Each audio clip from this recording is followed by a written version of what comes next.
Obviously, we have a lot of mobile homes in Lake Charles. We have a large community of people who live in mobile homes. And if you're watching this right now and you're still deciding in Lake Charles, we passed a few mobile homes earlier today as we were driving around. I know there's several of them, just for instance, off Country Club Road. As you go out, by the Kroger, they're just scattered about through Lake Charles. And for people who especially are in those type of buildings, you have to evacuate. There is no, it really is not even a question at this point because of the wind. But at that point, surge could still be a problem, especially the farther south you go. When you're talking about South Lake Charles out by the airport, a lot of people live in South Lake Charles. That's the area that people have been moving, and that's where that surge potential is going to exist as well. And even during thunderstorms in that part of the parish, south of Calcasieu Parish, you see water gather in the streets, in yards, and it's almost impassable. Folks can't drive through it during a regular thunderstorm. And if you live in Lake Charles, the drainage is an issue,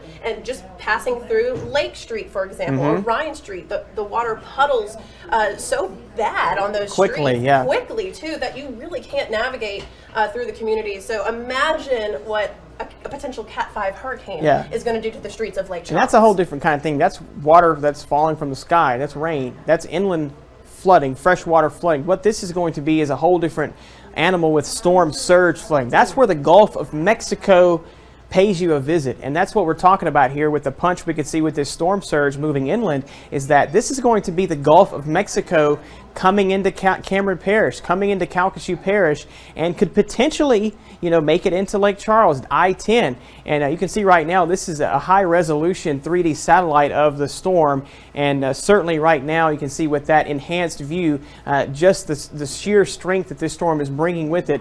And talking with meteorologist Zach Fridello, we talked about how the storm is really, really peaking right now. And, the most, if we were to grab on any sort of a string of hope out of this, is that perhaps it's slightly weaker, 145 miles per hour upon landfall, but from the way I see it, I doubt that happens, because we're really closing in now on about 6-7 hours as this thing rolls ashore, and it's probably not going to weaken a whole lot. The Hurricane Center is still showing this thing moving in with the winds of 150 miles per hour. So, that's two things I want to point out for viewers that are watching is you could see the turn starting to happen. Look at the latest plot for the National Hurricane Center. It's more north-northwest. Now look, these storms, they don't move in straight lines. They wobble back and forth, and so sometimes looks can be deceiving.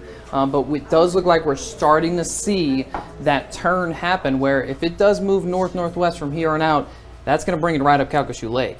And that's exactly where we've been talking about, maybe a little wester there, closer to the Sabine Pass, but I'm starting to get a sense that it's either going to be a landfall Holly Beach, a landfall Cameron, maybe as far east as Grand Chenier, but that's getting kind of far east. But we're starting to get to that point where you don't look at the models, you just look at this satellite, you look at radar. Look at radar, I know you were pointing out, if there is one glimmer of hope, and it really doesn't make a difference. Look, the storm probably won't make it to, the storm probably won't make it to a Category 5, but that should not make it. The difference between a weak Category 5 and a strong Category 4 is absolutely nothing. The destruction is going to be catastrophic across southwest Louisiana. But one thing I want to point out here is there's a little hint that the wind shear that we've been talking about, as it gets closer to the coast, the wind shear would pick up. If you look on the west side of that satellite right here, and I know it's a little bit harder to see when we come out like this, but there's a little bit of a squash going on this west side, which is a sign that maybe some of that wind shear is starting to try and nudge it a little bit and weaken it. It's not going to weaken dramatically. If it does, maybe 5 to 10 miles per hour. Again, there's absolutely no difference between a weak Category 5 and a strong Category 4. This storm will be significant. This will go down as one of the worst storms for southwest Louisiana in its history. And that's just some remnant energy from that old cutoff low that we talked about with Marco that was there, and it was ever so present. We had a big upper level trough that set over the Gulf of Mexico, and that's what steered Marco off more to the east. And then what happened was there's a little bit of that upper level energy. It's what's called a cutoff low. It's just kind of sitting over here, and so it's moving in and kind of combining with that and creating a little bit of that wind shear like Zach was talking about. But it's just not going to be enough to really overcome the power of this storm. And it's too late. I mean, this storm is already pushing 15 to 20 feet of water right now. If you imagine, can we switch to the radar here? I just want to show the radar. And if you look at this eye wall, there's 15 to 20 foot storm surge underneath this eye wall, and when it hits the coast somewhere in Cameron Parish, it's going to come surging inland, and it's going to be right around 10 o'clock, 11 o'clock along the coast, and then after midnight it'll start to move inland. But there you go. You see the radar of Hurricane Laura, catastrophic hurricane, and I think you can see it a little bit better on radar right now, how you can almost watch the western edge of the storm is getting eroded just a little bit. And again, we're grasping at anything just to say maybe it's stopped its strengthening phase. It won't become a Cat 5, but still it's a Category 4, 145 miles per hour storm. Not many things will be left as far as, you know, without damage. There's going to be significant damage across southwest Louisiana from Cameron Parish, Jeff Davis, Calcasieu, all the way up through DeRidder. I know a lot of inland folks, you don't get included in these mandatory evacuations because you run from the water and hide from the wind, but here's the problem. This is a significant windstorm, and it's going to be moving so fast inland that what's going to happen is that wind is going to penetrate inland very quickly. So there's going to be 100-mile-per-hour winds in Reeves, Kinder, you know, Oakdale, DeQuincy, all up 171, Maryville, DeRidder. I can name every city in southwest Louisiana, all the way through Fort Polk, even farther north than that. I mean, we can just call the roll and you're in it. That's what we're saying. Just group them all together in southwest Louisiana. There's going to be over 100 miles per hour winds in every single location. And 100 miles per hour winds, most people, including myself, have never experienced 100 miles per hour winds. And that's just the reality of the situation. It's going to be if you've chosen to stay, it's going to be one of the scariest nights of your life. But, you know, we'll be here with you the whole way, you know, keeping you updated. And that's why right now you should probably be charging everything, making sure everything's charged. Make sure you got the KPLC weather app. Make sure you have, you know, your Facebook liked on KPLC, because we'll be streaming live on Facebook. We'll be streaming live on the weather app. You know, because you're going to lose power, you're going to lose cable signal, and those things are going to go away. And then there's also the instance that maybe, you know, the floodwaters make it into the studio in downtown Lake Charles of KPLC, and KPLC goes off the air, but we will not go off the digital platforms. That's not going to happen. So, you know, right now it is a dire situation across southwest Louisiana, but the more you're listening and trying to think, oh, should I leave? You're losing time, and you're very quickly losing time to get out of town. If you're still on the fence right now, just get in the car and go west. Go to Houston, go west. You have another 2 hours of clean driving along the interstate, but that is quickly dwindling. If you're in Cameron Parish, your time is less. You have about 30 minutes, and even that water's starting to rise. So I would say definitely start going more west than east, because if you look, those bands off of Salt Point and Vermilion Parish, they're going to start coming inland towards Lafayette very shortly. So by the time you get to Lafayette, you could have some rough weather. So at this point, your escape route is I-10 west into Texas. Keep going, go past Beaumont, and get to Houston. You will have fine weather in Houston tomorrow. You will have no worries. You will not have to worry about power outages. You'll not have to worry about losing air conditioning. Yeah. But if you stay in southwest Louisiana, you're going to lose power. All the luxuries we take for granted. You're going to lose water, and it's not going to just be for tomorrow. It's not going to be till Friday. It's not going to be just this weekend. It's probably going to be for a very, very long time. And there's a lot of look. This is so deceiving. I mean, look at this. The sun is out. The sun is out in southwest Louisiana, and you almost have to just be like, you know, really? What's going to happen in 6 hours? Yeah, I mean, it's hard incredible to imagine. You know, we're going from sunshine here and looking at what's offshore on its way. You know, about 100 miles off our coastline right now, and this is going to be moving in. You know, in the next few hours, conditions are going to rapidly deteriorate. And it's a good point that we brought up the deception part of this whole system, because it looks to me like the eye wall is going to pass over a good chunk of southwest Louisiana as well. That is deceiving as well. You're going to have a period of very quiet conditions as this eye wall moves over our viewing area. What's going to happen is the winds are going to calm, but that is a false sense of it's not over, because you're going to get lashed with the backside of this storm as it moves ashore, and it's going to not only be a quick transition, but a violent transition back to the winds. You're back into that most strongest part of the hurricane from calmness. And the eye is going to be, I mean, there might be stars out in the middle of the eye. I mean, I don't know what the moon phase is tonight, but, you know, there's been other important factors to figure in rather than the moon phase, but the moon might be out tonight in the middle of the eye. Do not venture out in the eye, though, because it happens fast. And since the storm is moving so much faster, it's going to happen even quicker than normal hurricanes, where you go from absolute calm, which I do believe you're right. This eye of the storm is going to move right over the heart of Southwest Louisiana, and there will be multiple locations in Southwest Louisiana that go dead calm tonight. And don't venture out in the eye. You know, if you are in a situation at that point where you're in a structure that is seen significant damage and you don't feel like you can make it through the other side of the storm, that is about the only way you should get out of your house and go towards go to a more sturdy shelter. And I hope everybody is set, you know, everybody has said, and I'm gonna show you what this is. This is actually from Mark Sudduth, hurricanetrack.com. This is the where exactly is this? Is Cameron. This is his Cameron. Now, Mark Sudduth is a good friend of mine, and he puts these remote cameras out there, and he can get the surge coming in. Now, unfortunately, there's going to be absolutely no power in Cameron very short, but look at the water that is already coming up on that camera. It's Port Arthur. Yeah, that's actually Port Arthur there. So he has multiple cameras that we can look at and watch the surge. The only issue is it's going to be in the middle of the night when that surge is the most intense. So since we're losing power in most of those locations, it's going to be hard to see much, but I can guarantee you some of the locations he told me he put his cameras, they are going to be submerged, and they're about 12 to 15 feet high. So if you can imagine right now, that the best one was that Cameron one that we're actually starting to see some of the water. Yeah, you can see that's a Shell station there on Marshall Street near the Capital One Bank, and that's in Cameron again. Already, you know, an area that was devastated by Hurricane Rita has started to come back, and this is going to be that view would be east of the Cameron Ferry, and again, an area that is not quite directly on the water. There's Johnson Bayou. Okay, there's Johnson Bayou. Okay, that's on the west side of Cameron Parish, over closer to Sabine Pass. Yeah. He actually has the wind speeds on there right now too, 28 miles per hour with gusts to 34. So it's still relatively, look, that's tranquil. You have a Category 5 off Category 4 off the coast. Yeah. You still aren't seeing that big of wind gusts. That is actually Hackberry. So that's still water is not increasing all that dramatically yet. So that's almost scares me even more because it's going to happen so fast later tonight. I'm trying to see. It looks like where we went fishing a couple of weekends ago, and that's what's deceiving about it. I mean, look at things right now; it's so quiet. So you know what, Zach? That's a good sign because that means if you're still there, and you have made your mind up that you're not going to evacuate, but now we're putting out this sense of urgency that you need to leave.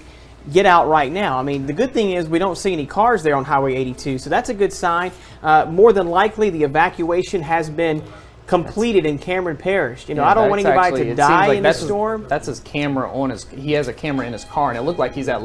That's important. It says I don't know where that is. Unless that may be near the. It says vehicle cam Lake Charles. You know what that looks like? The Golden Nugget. Yeah, that looks like the Golden Nugget where you go into the front there, where you park the valets there. That's where that is. So he's let's see, he's going to take off. All right, Mark. But usually Usually he's not the one. He's not the type of storm chaser, and he's not really a storm chaser. He tries to collect this data with remote sensing. Yeah, and he leaves. He goes in. He'll come to he'll probably go to southeast Texas later tonight, to where he avoids the worst of the storm because all of the remote cameras and all of the remote anemometers are going to get that information for him, and he provides a lot of this information to the National Hurricane Center. And it's also great for us because you don't have to be there to see it. You don't have to. We can actually bring you these camera views throughout the night tonight, to where if you evacuated, you'll know exactly how much water is coming up through the overnight hours. Now, we probably won't see much because it's going to be at night, but it's a rush tower right there. Some locations, I think he does have a little bit of light, and you can actually I've actually watched some of these in other storms, and literally you can hear the water on the speaker a lot of times when the water gets so high that it actually gets over the camera. Looks like he's using those Nest cameras, which they have the good night vision, you know, on them. A lot of you probably have those in your homes and things like that for security purposes, but you do get good visuals at night, and that's going to be an issue. We were talking about that because he does have one of those cameras down in Holly Beach. And that's where we're going to be seeing this move ashore. So at some point, you know, it's going to get dark. So knowing that these cameras may be able to see something. Right now, it looks like he's on he's LeBairs Avenue. It looks like he may be heading toward I-210. So that may be where he's headed next. He's on the exit road of the casino area. Looks like he may be heading out to Cove Lane interchange there at 210. We'll see him coming up, probably about to maybe get on the 210 bridge. So let's watch him here as he travels. And again, I mean, look at the weather. It's absolutely fine. You know, so you still have a very small window to leave Lake Charles if you are still, for some reason, not thinking this is going to be that bad. It is. Every meteorologist across the state right now is saying the same thing, that this is going to be one of the worst storms, if not the worst storm this state has ever seen before. And unfortunately, it's for all of our friends in Southwest Louisiana. And, you know, there's really not much more to say other than, yes, there's sunshine right now. Get in the car, throw the kids in the car, throw the dogs and animals in the car, and leave and go west, go to Houston, and find a hotel room somewhere. It's either past Houston. I don't know what the hotel rooms are like in Houston right now. I know Baton Rouge has gotten full. So don't go east, just go west now. You'll get out of the way of the storm quicker if you go west rather than you go east. And there's not many people on the road, so you have a perfect opportunity to get out very fast because there's not much traffic out there, and the weather is absolutely perfect right now to get on the road and go. You do not have to worry about any rain bands hitting you, especially if you're going west. But in about an hour or two, that's all going to change. Yeah, this is looking out toward Westlake. Again, this is a view from, it looks like one of the DOTD cameras there, and it's looking toward PPG, Westlake. That's the Westlake exit there, and you can see virtually dead Interstate 10 right now. You can see they're looking off toward the west, and again, that's some of the industry there looking off into the top right-hand corner of your screen. And as we mentioned earlier, you know, that is one of the concerns with living in an industrial area, is the safety around these plants and having to deal with a catastrophic hurricane. But you can rest assured those folks know what they're doing. These people have protocols in place, and they have the necessary staff to make sure that these operations continue safely, so that our area does not have to deal with that disaster as well if something were to happen. But again, looks like we're looking at a view from Hackberry, Zach. And, near Hackberry. Hackberry is, of course, in the northern part of Cameron Parish. Yeah, you can see the flags off in the distance there. They're flapping, and the winds right now, they're only gusting to 10. So, you know, really the coastline now, again, these anemometers are probably attached to something that could be interrupting that wind speed, but overall, it's pretty tranquil right now, and it's crazy to think, but there's a little bit more ominous shot from Johnson Bayou, and it says, well, it's just east of the Sabine, obviously. That's the church there in the distance. And that church, look, I'm not familiar with Johnson Bayou and the elevation, but that church looks like it might not be high enough. No, that was the thing. You know, people, you know, they were like, you know, hey, we built higher after Rita. Unfortunately, here's what you got to deal with, and you may not be. We're talking about these storm surge amounts, the storm surge totals with the storm, and you're hearing us, you know, talk about numbers and things like that. But where this, you're not taking into perspective that there's the wind, there's the wave action on top of this storm surge. So not only are we talking about a water rise 10 to 15 feet, but then there's those destructive waves that are on top of that storm surge that cause the problems that destroy the integrity of those homes that are built up to perhaps that height. And then at that point, the structural integrity of the home is over with, and then it washes out into the Gulf of Mexico. So that's what people need to realize. You know, you may think that, oh, I built up high enough for that storm surge, but did you build up high enough for the storm surge and the destructive wave action that goes on top involved with the Category 4 hurricane? I doubt it. All right, Graham, take us real quick, and we're going to show a little bit of update on the radar, because right now we are tracking Hurricane Laura approaching the coastline, the southwest Louisiana coastline, a major Category 4 storm, 145 miles per hour winds, and you can clearly see that eye still very concentric, still very large. There's not enough erosion on that radar to make me say, hey, it's getting into a weakening phase. That is not happening just yet. There are small signs to me that maybe, just maybe, as it nears the coast, it will weaken just a tad. But again, the difference between 5 and 10 miles per hour at this point is absolutely nothing to you. You won't notice it.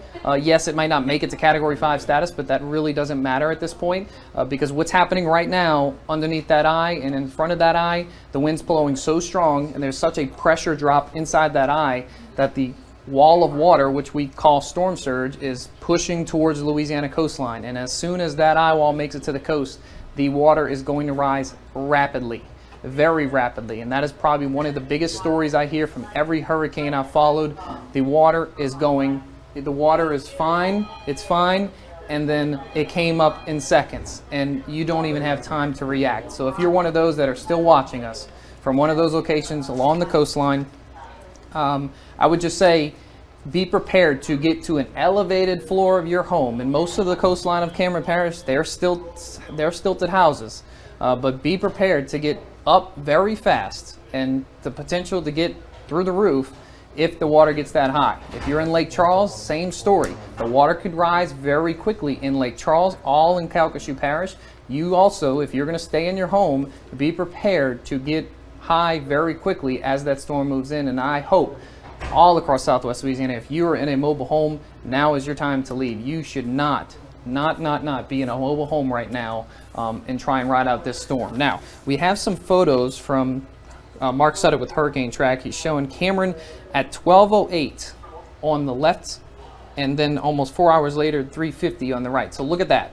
Okay, you can clearly see. Some of that's probably from the rain bands that we had earlier, because we didn't have but it was totally dry. Rain band. Yeah, it was totally dry 4 hours ago, and that seems like that's starting to be storm. Water's coming up. That's surge. That's surge. Okay. Now it's not drastic just yet. I mean, the water is coming up, right, but it still hasn't made it into the parking lot of the gas station just yet. But look, oh yeah, it's definitely covering the sides of the road there and covering the road. It looks like we're hitting 6 o'clock right now. We're still 6 hours away from the landfall of the storm. And like I've been mentioning, it's going to happen fast. That was at 3:50. It's going to happen very fast. Yeah, so that's probably this. Well, we saw the images just a second ago. Yeah. But you can clearly see that center is getting closer, and there's really not much I can tell you other than it looks to be making the turn. So it's probably not going to make landfall in southeast Texas. Not that would be a good thing, because most of southwest Louisiana would be in a right front quadrant of a significant hurricane. How far do you think it's going to turn, Zach? I mean, look at it right now. It looks to be moving north-northwest. I mean, look, it could make the turn a little earlier, and honestly, if it did, it's a little bit better for some people and worse for others. If it does, say it moves due north from here, you're looking at a landfall closer to Grand Chenier, maybe a little east of there. That would put Lake Charles still in a significant windstorm, but Calcasieu Lake might get spared a little bit from the biggest surge. Now, look, we're sitting here and we're just talking about this. This doesn't mean, oh, it's missing. That is not what we're talking about. But Graham, if you want to bring us up real quick, I'm going to point out a few things here. But say this storm does make that turn and it does something like this. It's going to be a northwest quadrant of the hurricane that you're going to go through if you're in central Cameron Parish through Lake Charles. That's still going to produce significant wind damage.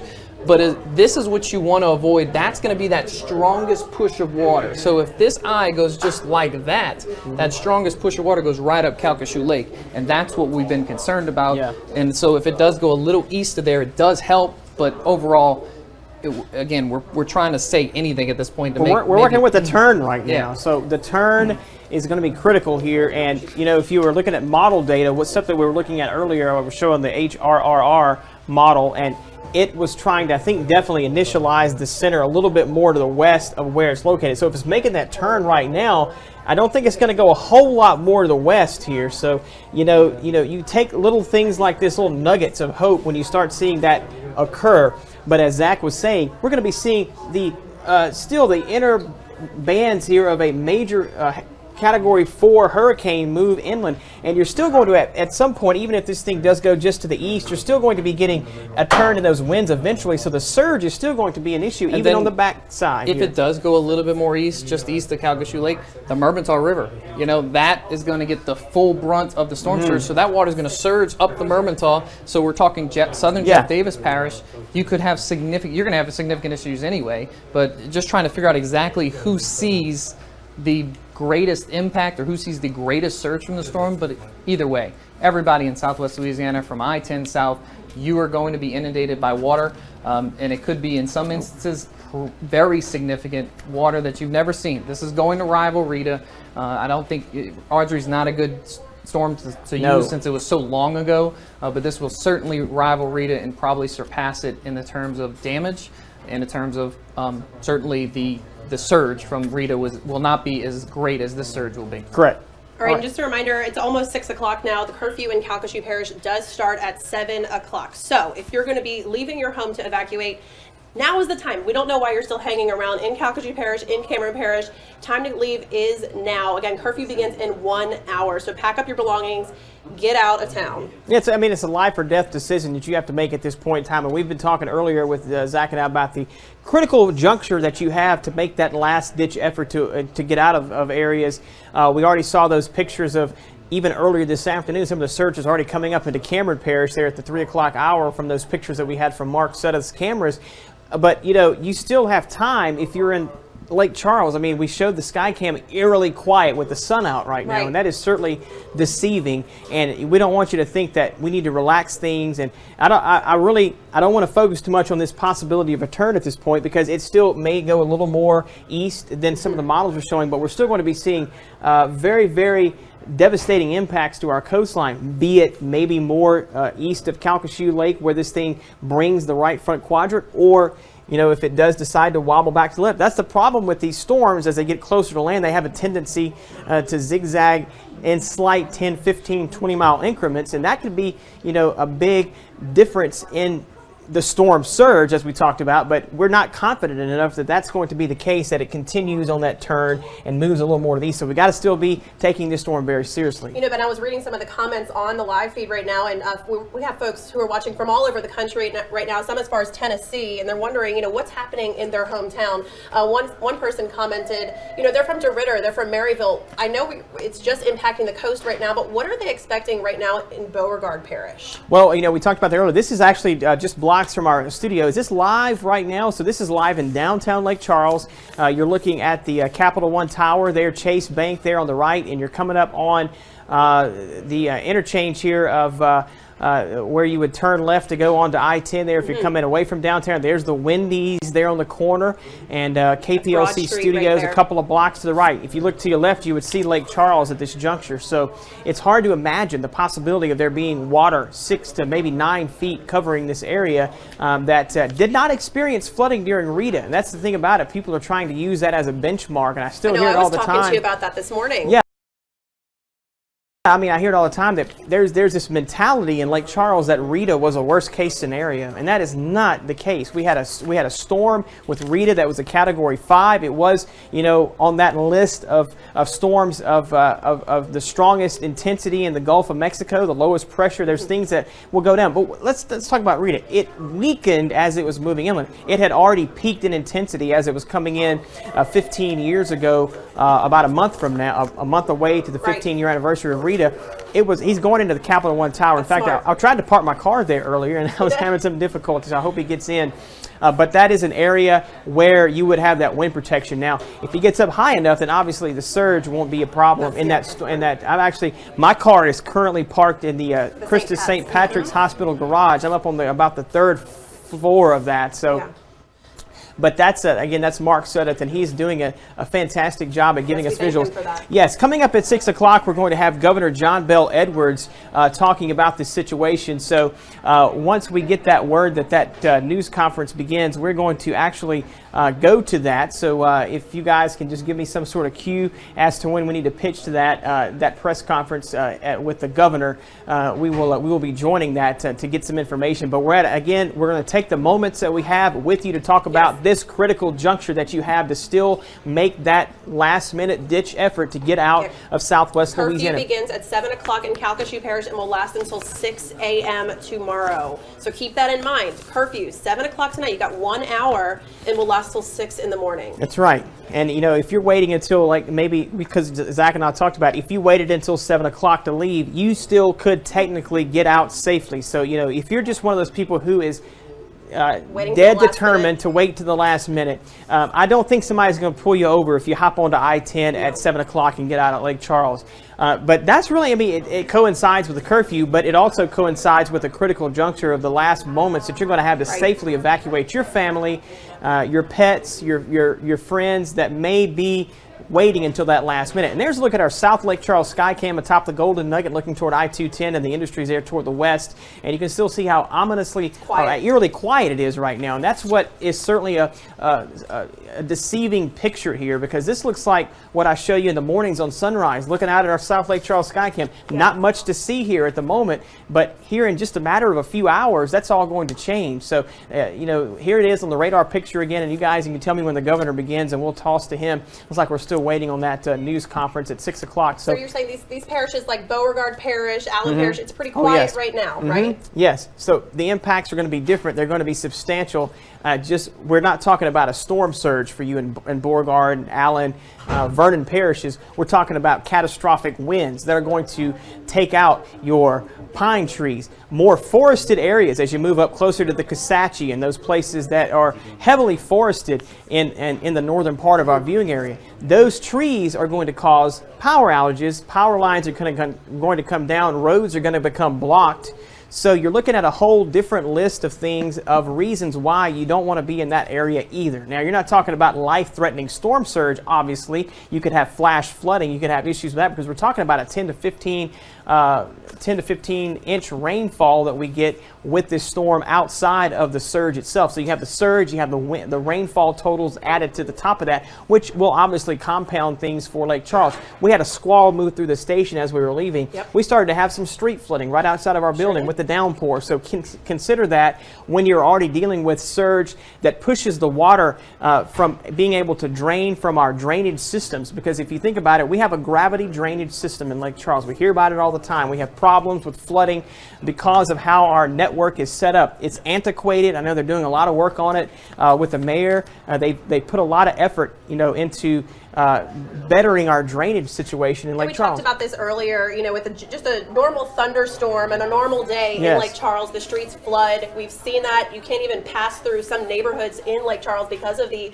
street flooding. So imagine what this storm is going to do. Right, and when you're working against gravity here. So with a gravity drainage system, once the outlets and those coulees and bayous become backed up, the water is not going to be able to drain out into Lake Charles, into these places where the water goes in a thunderstorm on a normal day. So you consider that if you pick up 5 to 10 inches of rain, it's really going to have nowhere to go when you're talking about like Contraband Bayou, places that we use as drainage to get the water away from the city. We're going to be having that compounded with the storm surge and that influx of water as the Gulf of Mexico meets those areas in Cameron Parish and all the way up to possibly I-10. And just to reiterate things, the surge potential, if we were to see that right front quadrant move directly over southwest Louisiana, the surge problems may not occur, or at least the highest level of water, until possibly tomorrow morning in Lake Charles. So don't think that if you've made it past midnight or 3 a.m. and that you know, we're not dealing with those impacts. So one more thing for folks who are just tuning in, KPLC did not abandon you. We have folks on the ground there right now. We have Rhonda Kitchens and John Bridges. They'll be with Sulphur Police Department over there and just kind of monitoring what's going on in that area of southwest Louisiana. And then over in Lake Charles area and throughout Calcasieu Parish, Jillian Porter and Brady Reynard will be with the Calcasieu Parish Sheriff's Office on the ground with them in the high water vehicles when things start to get rough, sending back information to us here in Baton Rouge, and we will relay it back to you. That's right. It was the best use of our resources to come to a location that we could continue relaying this emergency information to you, because you know you guys are depending on us to be able to be a mouthpiece for you while you're away from your home. If we were to have stayed at our facilities on Division Street in Lake Charles, there was a chance that we could take water up to 6 feet into our building. So at that point in time, we would lose our broadcasting capabilities. We would be technically off the air. We would not be able to provide you with anything. We would be stuck with trying to get ourselves to safety at that point. And so we're at your service here in Baton Rouge. Feel free to reach out to any one of us on Facebook. Send us a message. What are your questions? What are your concerns? What would you like to know about your area? And we will try to reach out to the appropriate authorities and get you those answers. That's right. And coming up here in just a few minutes, we're going to be joining a news conference with Governor John Bel Edwards. Maybe not. Okay, well, if that does change, we will be sending that your way. But Zach step back in. Zach's going to come, because it may actually be a good thing that we're not going to hear from the governor, and I'll tell you why.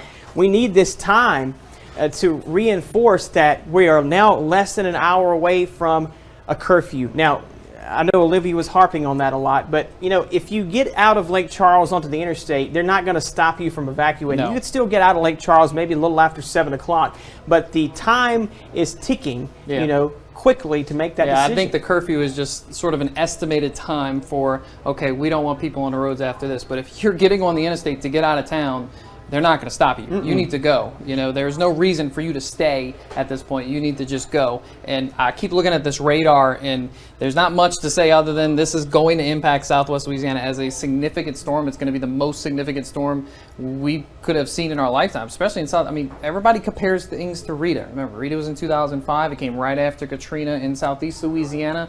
But this is stronger than Rita. No, Rita was a Cat 5 in the Gulf, but Rita was not a Cat 5 along the coast. It was a Cat 3, a weakening storm. And anytime a storm is weakening on as it moves up to the coast, there's a big difference in the wind gust that actually can penetrate inland. So if this sustains itself at 145 or maybe even 140 and it's not doing any significant weakening, we're going to have very intense wind gusts. You are going to maximize that 140 miles per hour wind as this storm comes inland, and that's the problem. Now, I did notice, I think this might rotate through to the camera in Cameron, and we showed that picture earlier side by side with Cameron. This is actually his vehicle cam. It looks like he's on top of a parking garage. Because you can see the KPLC tower right there in the distance, the Chase building. So he's on the top of some parking garage. But these are going to rotate through, and you're going to see the Cameron shot. Earlier, we showed a Cameron shot where it was dry at noon. At 3:30 or so, the water actually went up and covered the roadway down there in Cameron. And then actually right now, the live look shows the water went down a little bit. There's a reason why.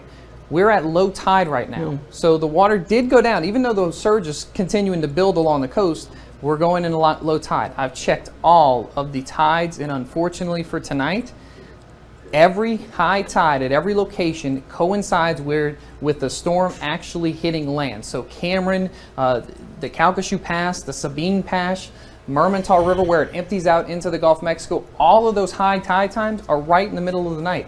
When is the storm going to make landfall? Just after midnight or right around midnight. So you could see how that surge is going to be totally maximized.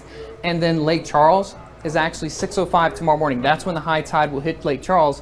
And so the storm has to move inland a little bit. So 4 or 5 o'clock in the morning, the worst is going to be in Lake Charles. That is when high tide will be. So usually we can catch a break when we have going into low tide for a landfall. This is the exact opposite. A high tide is going to occur at the same time of a major Category 4 storm making landfall. That is going to maximize those tides. That is going to maximize that storm surge along the Gulf of Mexico. And you can see the latest plot there that it is trying that jog to the north-northwest. It's trying to make that turn, but still, these storms don't move in direct straight lines. They wobble around. They wobble left and right, and sometimes looks can be deceiving. They might wobble right, like it's doing right now. It's wobbling due north almost, but then in a little while it might wobble a little bit more left, and eventually it's going to make it to where that track says, which is almost right over Calcasieu Pass and then coming right up Calcasieu Lake. That's right. This is from the 6 o'clock advisory from the National Hurricane Center, and the pressure at 947. So it is still looking like the pressure drop is still, is occurring.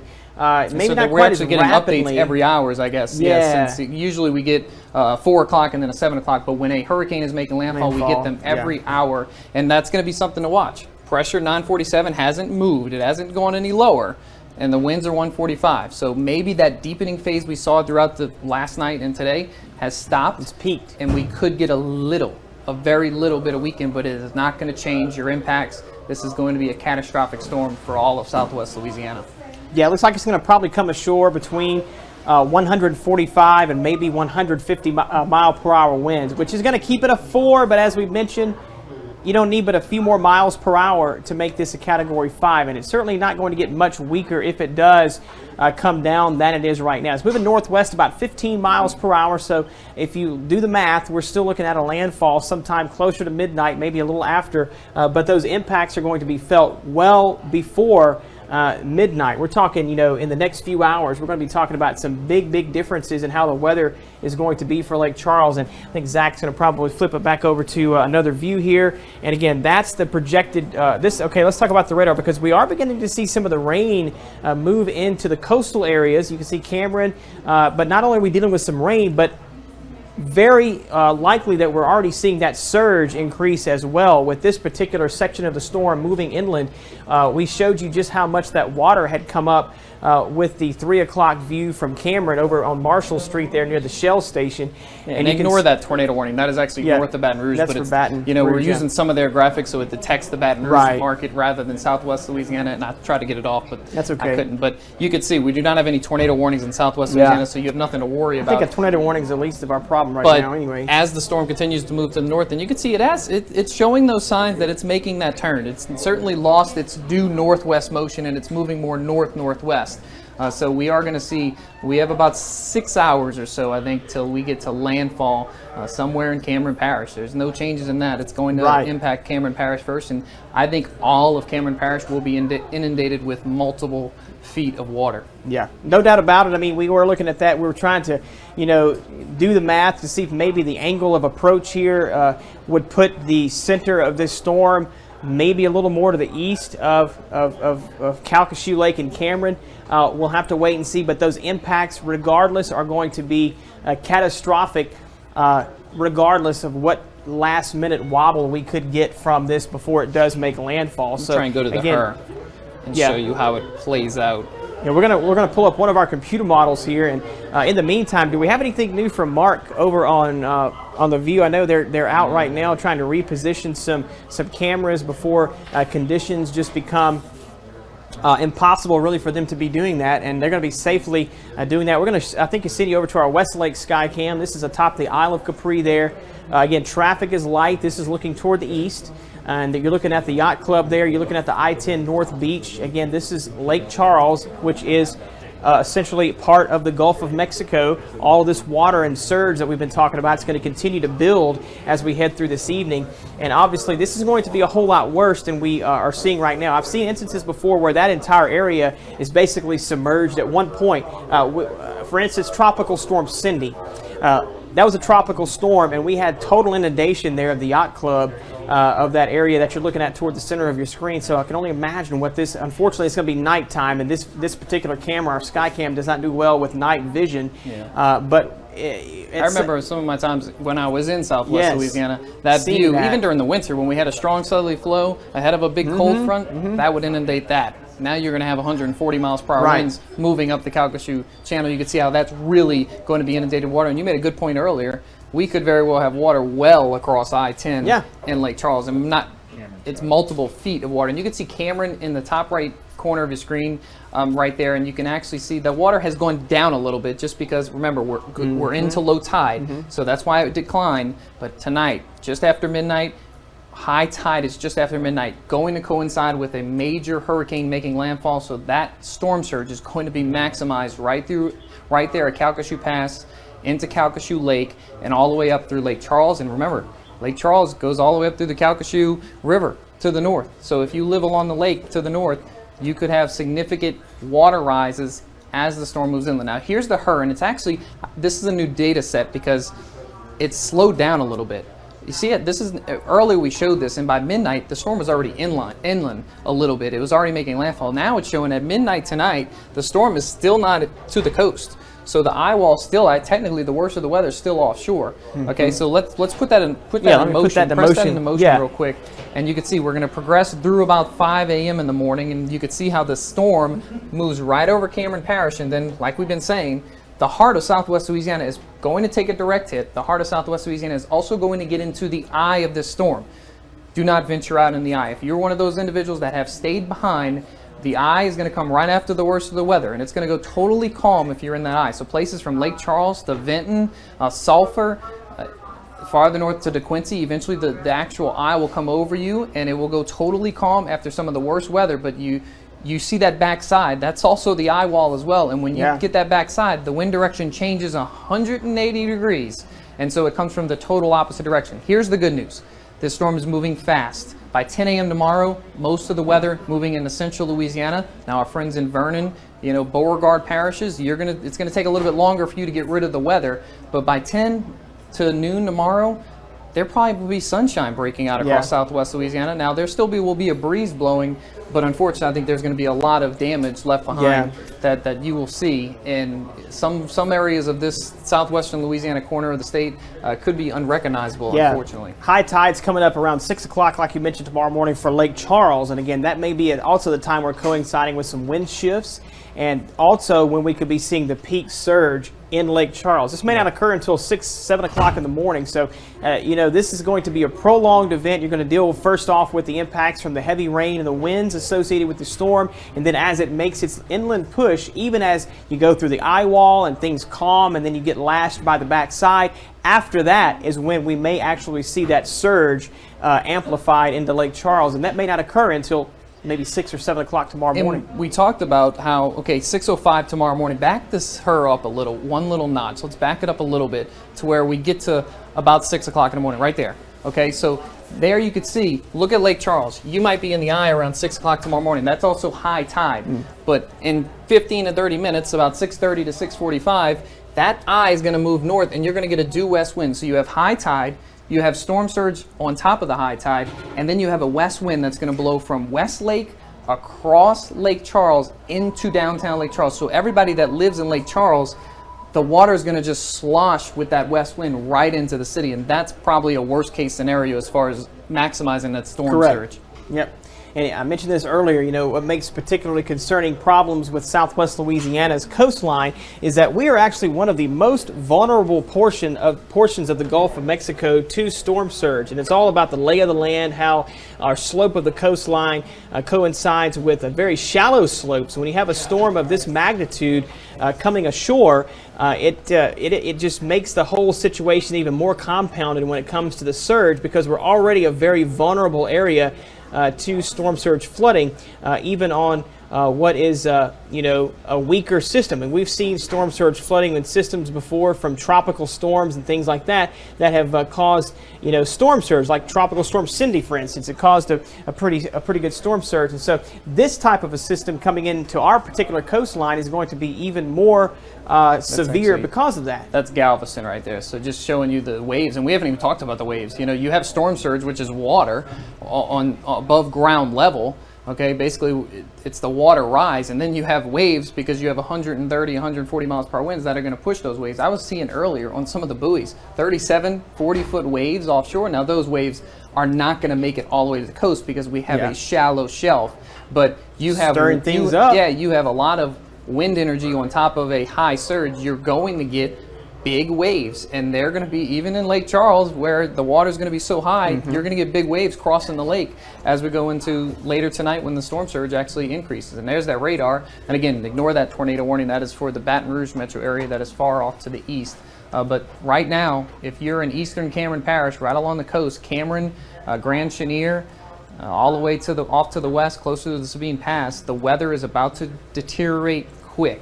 And we're going to get tropical storm force conditions. And as soon as we get tropical storm force conditions, I think by 8 or 9 o'clock, they will become hurricane conditions. And then eventually those hurricane conditions will become catastrophic eye wall conditions, which are going to be like one big tornado. And you're going to go through that tornado probably for about 2 or 3 hours. You might get a break if you go through the eye, and then you're going to get more tornadic weather for the next hour or so. And then the storm will slowly wind down after that. But again, we all dread tornadoes. We're scared of tornadoes. That's exactly what this is, except giant. It has a 25-mile wide eye, and it has a 50-mile wide tornado. Let me put this back out, Zach. Tornado warning for this entire area. I mean, seriously, that's what we're talking about on a grander scale. I'm just saying, though, you said the tornado warning is not for this area, but when you consider the impacts are going to be felt, that's essentially what we're dealing with. Yeah, you might as well deal with it. I'm just making a comparison here. Well, and they will do that. When the storm gets to the coast, they're going to issue it's actually an eye wall wind warning,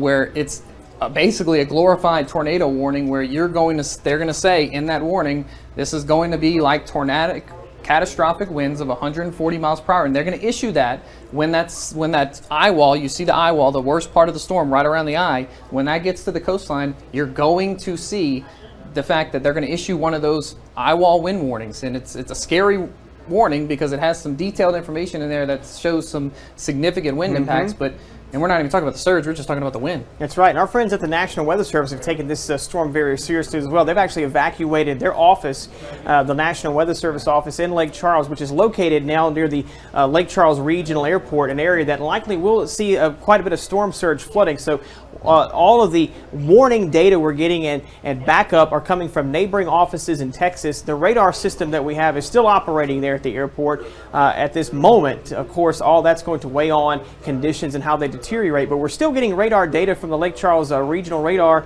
Airport radar down, and that's obviously you can see a very well-defined eye wall as it moves toward the coastline. But you know, there may be a point in time where we lose this radar data. I'm just going to let you know it's probably not going to stay up through the duration of this event. Just knowing some of the communication structures that we have in Calcasieu Parish, things like that. At some point, we may lose this, but we still have satellite data. That's the good thing about the way we can look at things now from space. We have infrared satellites, so we're still going to be able to track the impacts because we already see what's going on here. This is a very intense storm, and there's no doubt about what the impacts are going to be regardless if we're looking at a radar view or a satellite view. So we're going to still be able to see where this goes, track it as it moves up through southwest Louisiana for the duration. Plus, we're going to be with you throughout this. So we talked about not wanting to be taking a false sense when that eye wall, for instance, does move over your area. Well, we're going to be here to tell you that, you know, you may be getting some quiet conditions now, but you don't want to be heading outside. And that's the reason why we're here. Right, not to in the tell KPLC you that. studios. Right. When the weather goes totally downhill in Lake Charles, we very well could have to disappear at that point, and we're not going to do that here. Yes, you might lose TV signal, you might lose power. You're going to have to switch to your digital platforms, but those digital platforms, the KPLC TV weather app, the KPLC TV app, the KPLC website, Facebook, on every digital platform will continue to stream this coverage, so you'll be able to watch whether you're evacuated or whether you're hunkered down in your house. You'll be able to watch very closely what's going on either from afar or actually in the storm. Matt Houston standing by on Lake Charles. Okay, 6:22 again on this evening. Watching KPLC TV Lake Charles. We're live from WAFB studios. I want to say a big thank you to our friends here in Baton Rouge for allowing us to basically take over their newsroom here to continue our broadcast as part of a family of networks of great television that we are proud to be a part of, and they have been beyond accommodating to us. And right now we're going to send it to one of the reporters who is in the field. This is Matt Houston, who is in Lake Charles, with an update. Matt. Yes, we got here at our spot in the LaBerge Casino parking garage sometime between 3 and 4 o'clock. Since then, the wind has really started to kick up, though we haven't seen much rain yet. The skies are just a little bit grayer than when we first arrived, and you could kind of tell and feel that storm, Hurricane Laura, is getting just a little bit closer. Behind me right now, you're not going to be able to see very much wind action, but on the other side of the garage that you won't be able to see, the treetops are starting to blow a little bit as the storm moves in. I'm going to step out of the shot, and I want to point out this collection of poles right here. There's a bird perched atop it right now. We're kind of watching that to see where the water is. It hasn't moved that much since we've been here for the last 3.5 hours, but we expect that over the next couple of hours that water will rise as the storm surge moves in. You can see the waves kind of pushing quickly along out the Calcasieu River, headed out in that direction as the wind event starts to move things quickly. The clouds were moving pretty fast a while ago too, but right now things are rather still, and that seems to be kind of the calm before the storm, to use that cliche that you're probably tired of hearing, but that is the case right now. It's calm, it's pretty, there's a nice sunset, and we haven't had any rain since we got hard, sideways, heavy rain around from probably 1 o'clock until 2:30 or so, and that's kind of what we have seen up until this point as far as the weather is concerned. But things right now pretty calm, moving a little bit, but we anticipate that things will get dirtier as it goes. So as we watch that, we'll keep you posted and let you know as things change out here on the Calcasieu River between the port of Lake Charles and I-210, where there has been almost no traffic in the entire time we've been here. We hope that that is a good sign that people are already where they are headed, or at least well on their way. We certainly hope that it is not an indication that people are staying in Lake Charles. We hope that those people have moved and at least gone over a couple of days or left early. That's a difference between this storm and Hurricane Rita, which we've heard so many comparisons to. Back in 2005, we know that there was quite a bit of traffic and lots of people getting out of Dodge, stuck in traffic for hours as they headed north, west, and east to get away from that storm that slammed Louisiana's coast in the southwest. We want to get you to Governor John Bel Edwards, who's approaching the podium right now for his update. Let's get you there now. Thank you, Matt, for that update. That's Matt Houston reporting live from LaBerge Casino in Lake Charles. And again, you can see the conditions very tranquil right now, what's going on in southwest Louisiana, but that is quickly going to change over the next 2 to 3 hours. We also have another live reporter from our Fox 8 affiliate. I'm from Fox 8. I'm a meteorologist at Fox 8. This is Rob Krieger. He's one of our reporters, the morning reporters from Fox 8 in New Orleans. He's live at LaBerge, but he's actually on the ground level. Rob, how is it looking out there? Yeah, it's looking, fairly calm right now when you consider the fact that there is a hurricane approaching Lake Charles. I mean, you take a look behind me here on the ground level, you can see the water, just some slight wave action here, but the winds are really beginning to pick up here outside of LaBerge Casino. You can see it blowing some of the trees there. Now, of course, we wouldn't call this, any sort of extraordinary winds, but it certainly is the beginning of that tropical weather that we're expecting as Hurricane Laura continues to bear down on Cameron and Calcasieu parishes here in southwest Louisiana. Now, we've been following that storm now for multiple days, and I know the hurricane hunters were actually just flying through the hurricane. We heard wind speeds near that eye wall about 153 miles per hour. That is catastrophic wind speeds. Of course, it still is a Category 4. The Hurricane Center won't move it up, and they go in those increments of 5 miles per hour. So right now, still a Category 4 as it approaches Lake Charles and the southwestern tip of Louisiana. And I can tell you these winds are really blowing pretty hard. And I know we've been talking to several people throughout the day, our meteorologists there who are with y'all in the newsroom there in Baton Rouge, told us earlier today that we could see right here on the lake, water potentially as high as 10 to 12 feet if that surge does what some folks expect it could do as it swamps in through the southwestern portion of Louisiana here. So that's really the big concern for the folks that live in this area. Now, throughout the day, we really looked like a ghost town here in Lake Charles as we were driving in from New Orleans on that 3-hour drive. Not as much traffic as you'd expect it with a mandatory evacuation. It seems like most people heeded that warning, got out yesterday. A few stragglers got out today, especially as they saw this storm begin to intensify and become a catastrophic, very, very scary storm for the folks here in this area. Certainly one that they have never seen in recorded history. So a lot of folks wondering what really could happen, especially with the not only the winds, but the storm surge, potential power outages, wind damage. We're talking tornadoes, flash flooding, everything under the sun that you could think of could be a hazard here in this area. So we're here staying at the LaBerge Casino throughout the night. Of course, we're going to continue to give you looks here of what it looks like in this area. We do expect that rain to start picking up here within an hour or so. I can tell you over the last 3 hours, it's been dry. The sun actually was peeking through the clouds, and if you were looking out the window and you didn't see or feel all this wind, you certainly might expect it to be a pretty decent day outside of the fact that there was a hurricane coming. Well, that's what we call the calm before the storm, because we know Laura is just south of us here, and she is coming in, and she is coming in fast. So we do expect those catastrophic flooding, the storm surge. We do expect the winds to pick up. We saw readings, as much as 70 miles an hour here in Lake Charles, of the sustained winds, something that we're going to continue to watch out for. That's been really the biggest concern for a lot of the folks in this area who just want to make sure that they're safe. It's why so many people got out of the way of the storm. And as we continue to track Laura, we'll learn a little bit more about the intensity The question is, will she intensify as she approaches the Louisiana coast, or will she begin to weaken? Obviously, everyone is hoping for the latter, but certainly something that we're going to have to continue to wait and watch for. If those intermediary advisories come out, and they'll give us some more information about what we can expect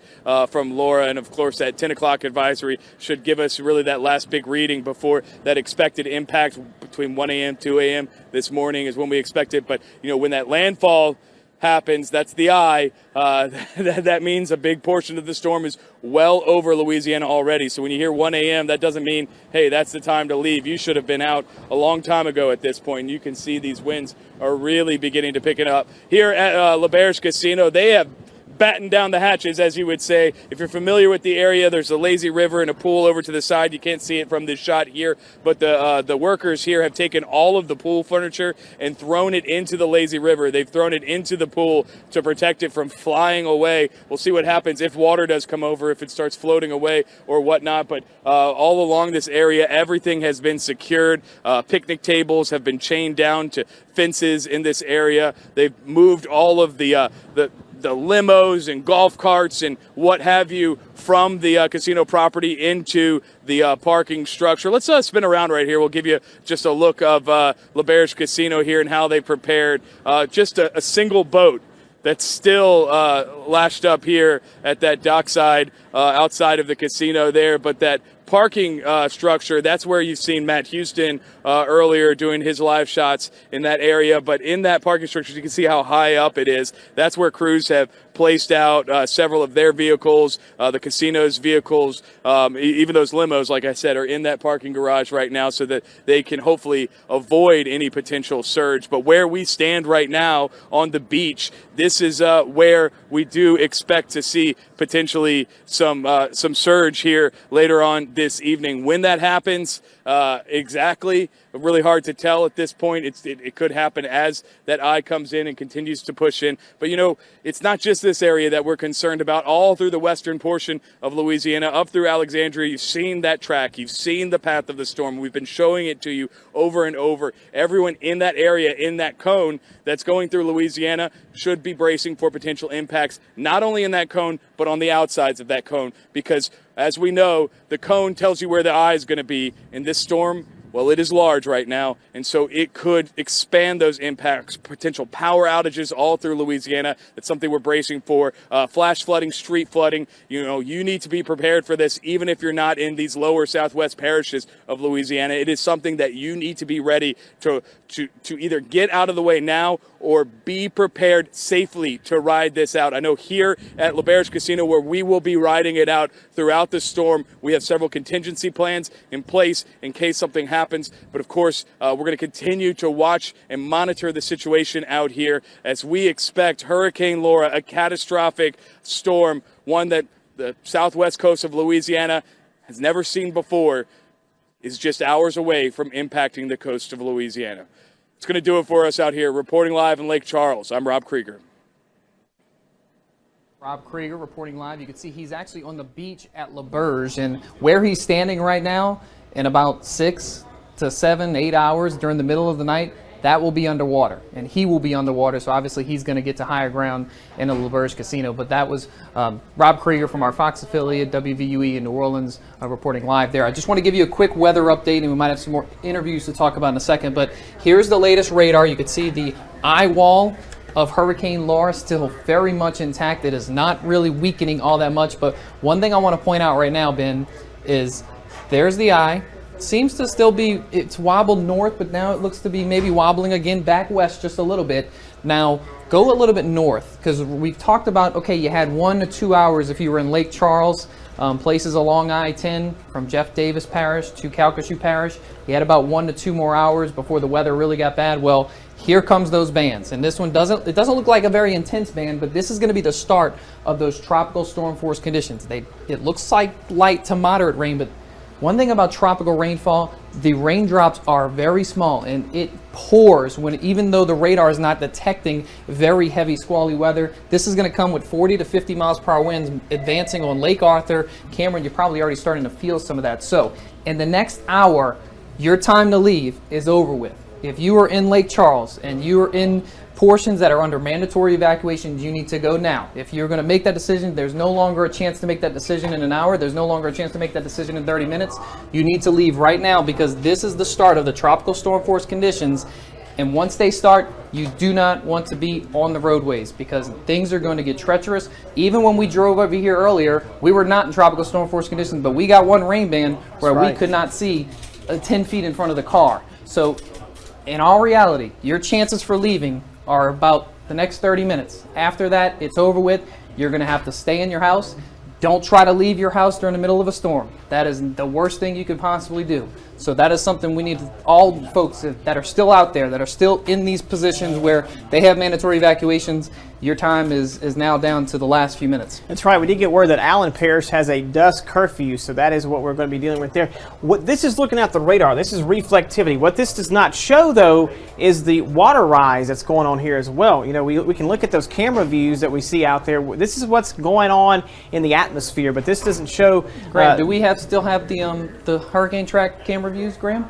From Mark? Yeah. From Mark, yeah. Let's maybe put those up. Not that we're going to see much, but we're about to lose daylight. That's the biggest problem. Yeah. So we're going to lose all of these feet. I mean, look at Cameron, top right corner. Look at the water. A second ago, there was nothing in the middle of the street. You are now seeing that water quickly advancing into Cameron Parish right now. You can clearly see it's probably going up. It's hard to estimate with this type of camera view, but it's definitely 20 minutes ago we were looking at this, and there was no water in the middle of that street. Right. There looks to be at least a foot of water in that street. So it's over with. If you stayed in Cameron Parish, like I said, you're going to have to be ready to get as high as you can be during the middle of the storm, and you're not going to have a lot of time to do it because that water is going to come fast. That's right. And what that's looking at, that's Marshall Street, Cameron, there toward the Shell Station, and very familiar area if you're driving through Cameron. And again, that water covering the road there, that's Marshall Street submerged.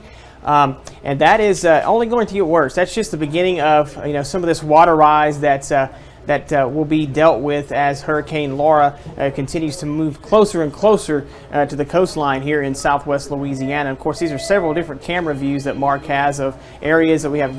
Looks like we've got one over in Port Arthur. Yeah, there's Johnson's Bayou in the bottom right-hand corner. Still no signs of water.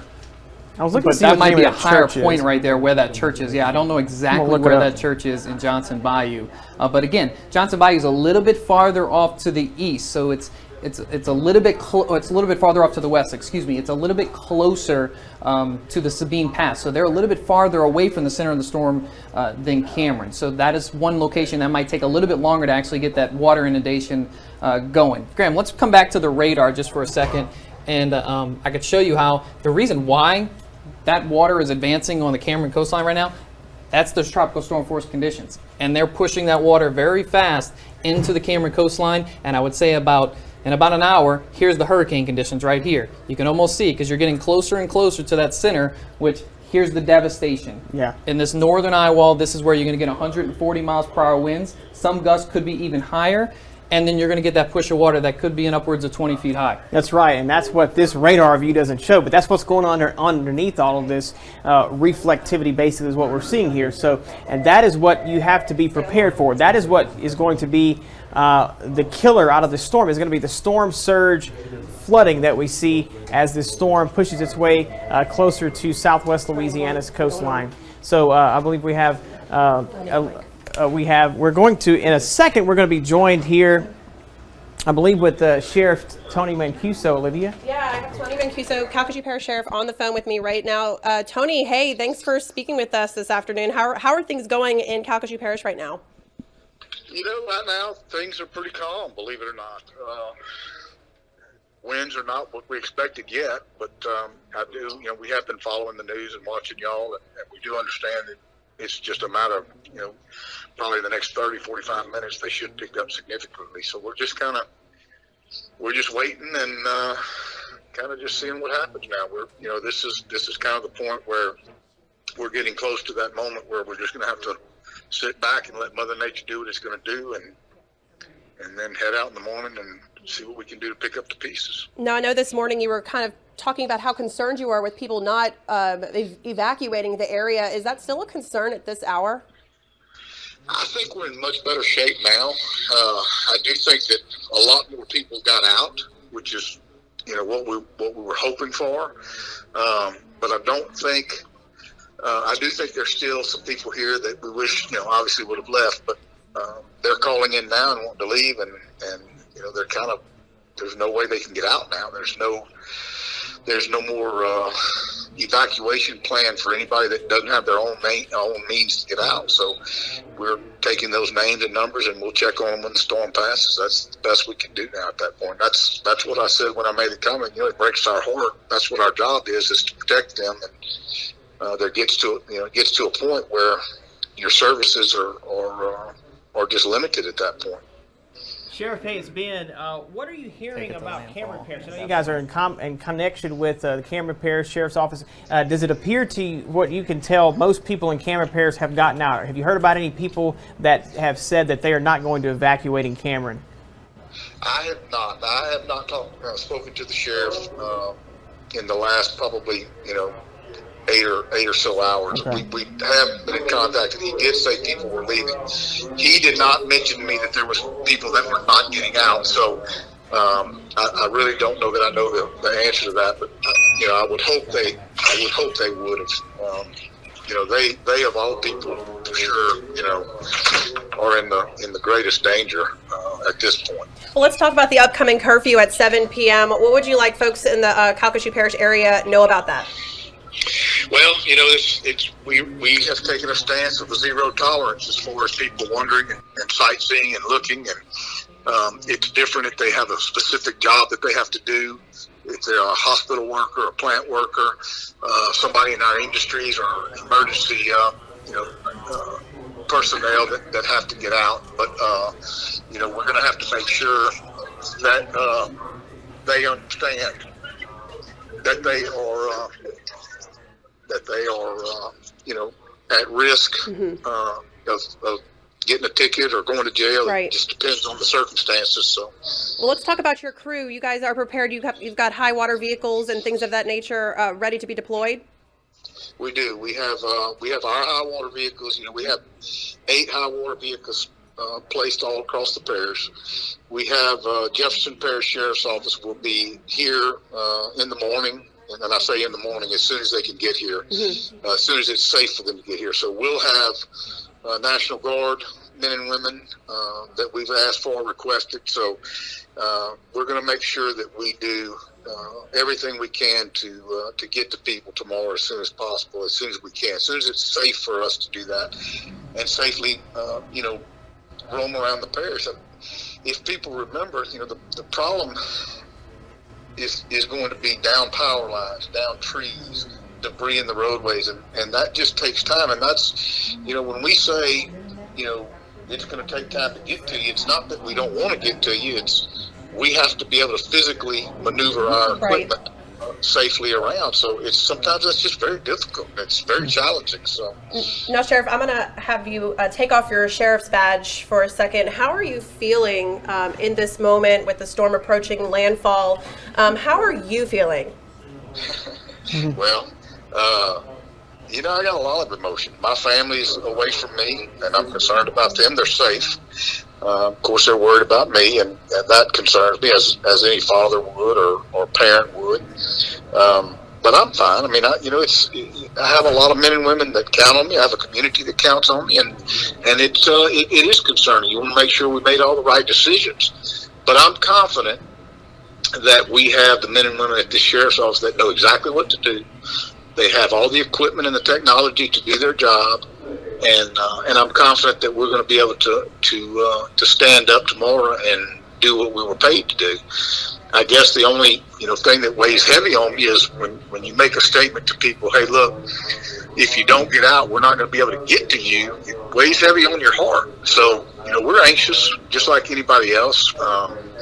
Unfortunately, we don't have the luxury of leaving. That's our job, to stay here and to try to right the ship. So that's what we're going to do. But I can't lie. I can't say we don't have butterflies. But this is what motivates us to do the job that we do also. Hey, Sheriff, thank you so much for talking with us this afternoon. We appreciate all you guys are doing for the residents there in Calcasieu Parish and Cameron Parish as well. Stay safe, and we'll get through this. We'll be checking in with you, I guess, throughout the evening and into the morning hours.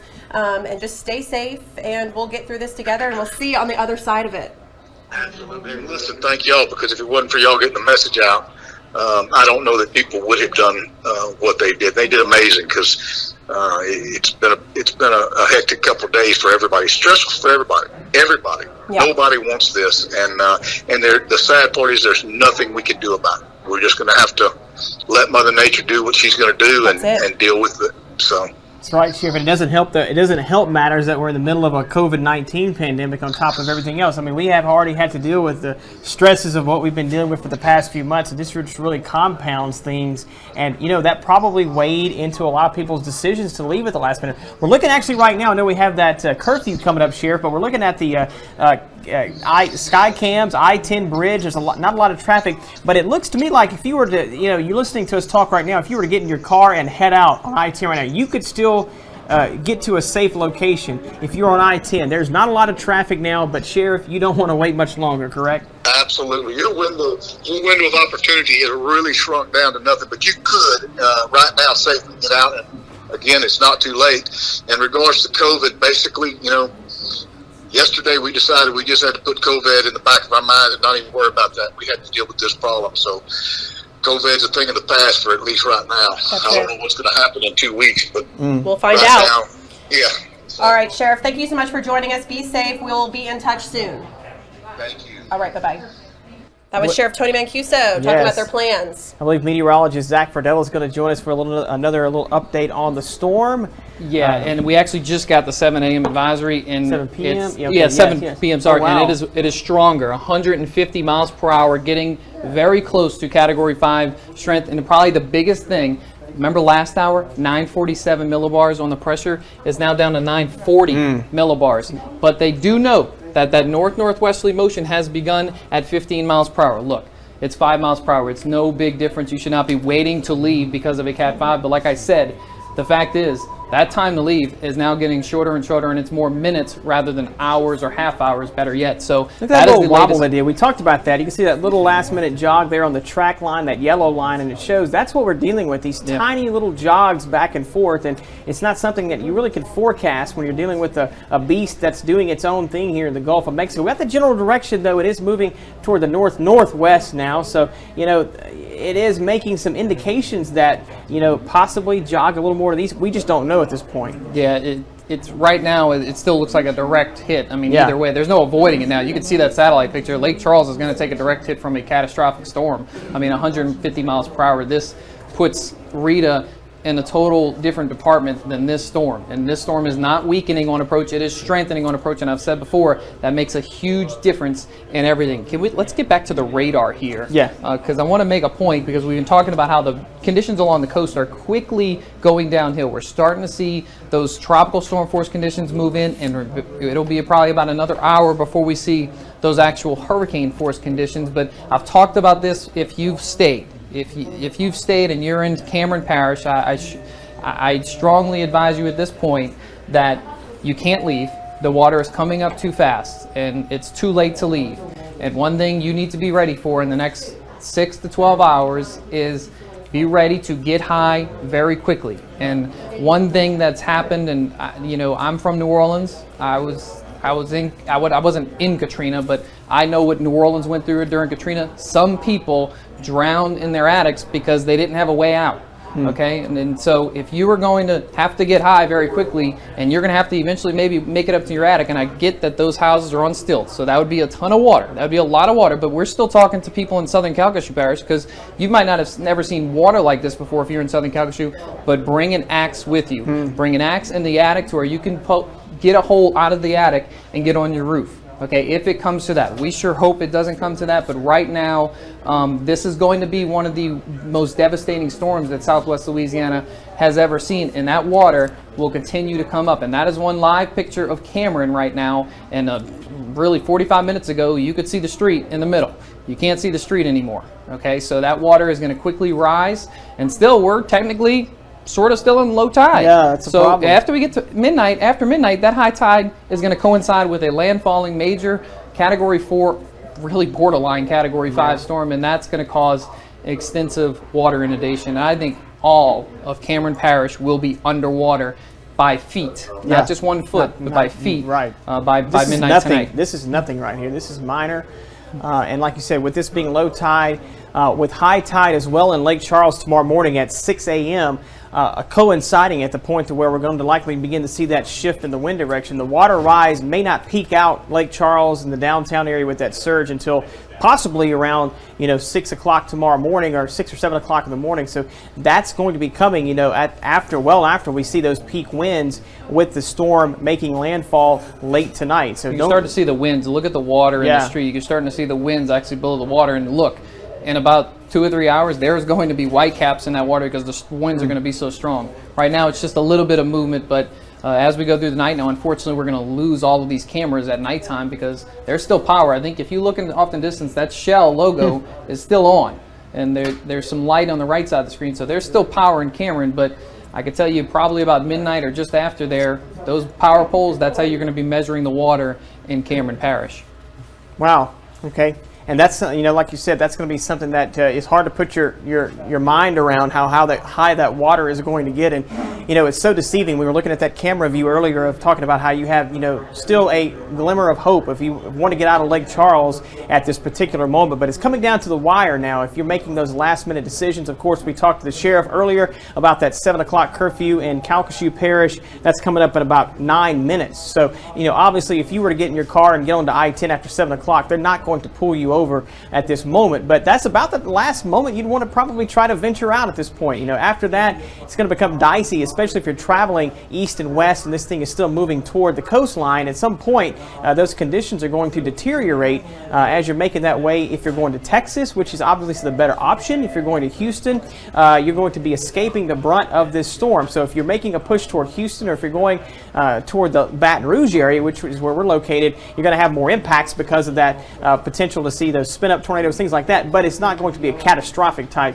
of a situation. Yeah, but I think if you're making that decision right now to leave, chances are you probably don't have plans to go anywhere. Right. You were just, I'm very nervous, I need to get out of here. Yeah, you're not making a vacation out of this. Go west. Get on I-10, go west to Beaumont, and keep going to Houston, because if you look east, look at Lafayette, by the time you get on I-10, that band that's to the south over Vermilion Parish, that's going to be over I-10, and that's the start of those tropical storm force conditions.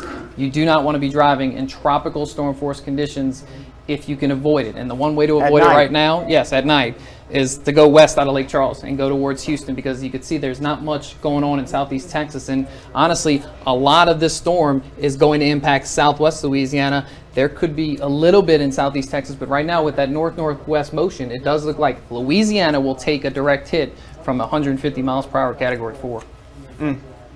That's right, Zach. And again, this is that view from Mark Setta's camera looking at the Shell station on Marshall Street in Cameron, downtown Cameron, Louisiana, there near the Gulf of Mexico. And that's the Gulf right there. The Gulf is meeting Marshall Street, and that's just the start of a very, very catastrophic storm surge event that's going to be happening. You see a little bit of the wind blowing against that water completely over the road now, and that's just the beginning of, this is going to be much higher. We're talking about maybe 13 to 15 feet of water over this area, and it's just hard to imagine the water could rise that high. But that's what happens when we talk about the storm surge, and that's basically what you're looking at. A wall of water come in, it rises, and then it takes everything back out into the Gulf. So the thing is, that water that comes in is going to go back out, and you don't want to be the thing that it drags back out into the Gulf, because that's where people die in these storms with the storm surge flooding. So that's what we're looking at going on right now in Cameron. There's the view of the different cameras that we have. You got Johnson's Bayou. Yeah, Johnson Bayou there near the church. Bottom right, which still doesn't show any water just yet, but it's a little bit farther off to the west. Yeah, it's a little, and they do have, it's a little bit farther to the west, but there also is,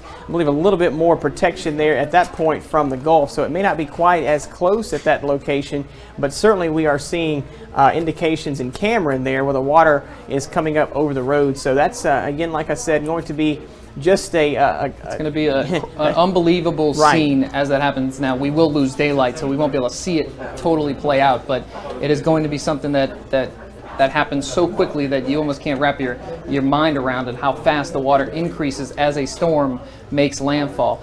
Grant, let's come back out to the actual radar with us. That's Our Lady of Assumption Church, by the way. Our Lady of Assumption Church in Johnson Bayou.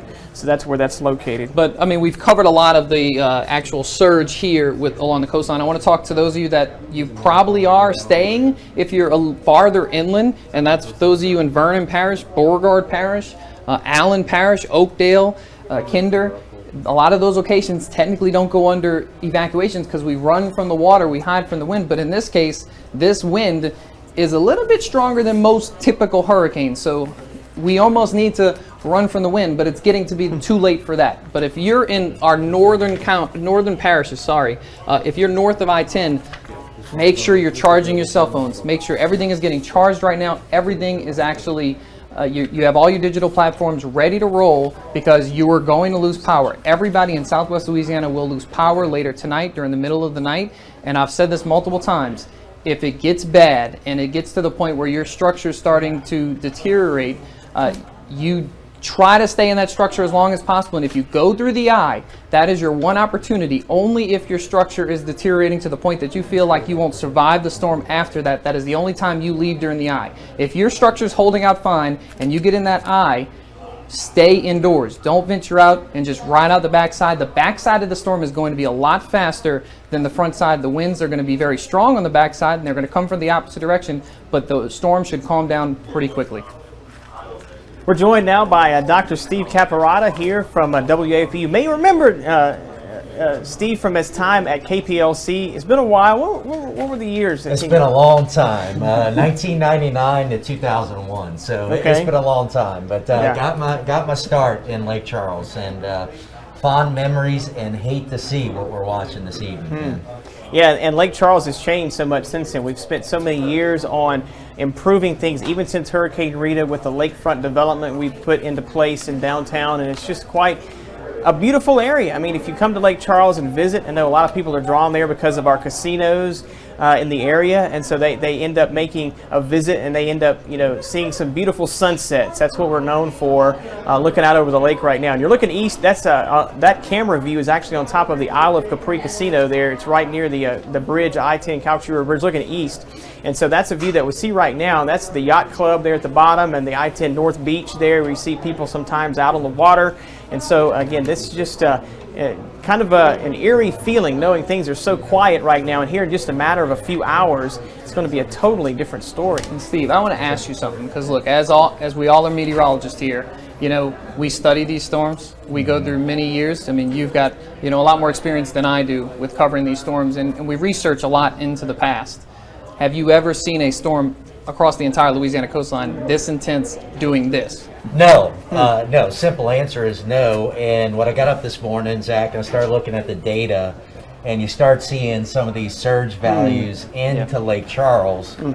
Oh man, just got chills. I did cover Rita, even though I was working here in Baton Rouge in 2005. We stayed at L'Auberge. We rode it out at L'Auberge, and we covered Rita.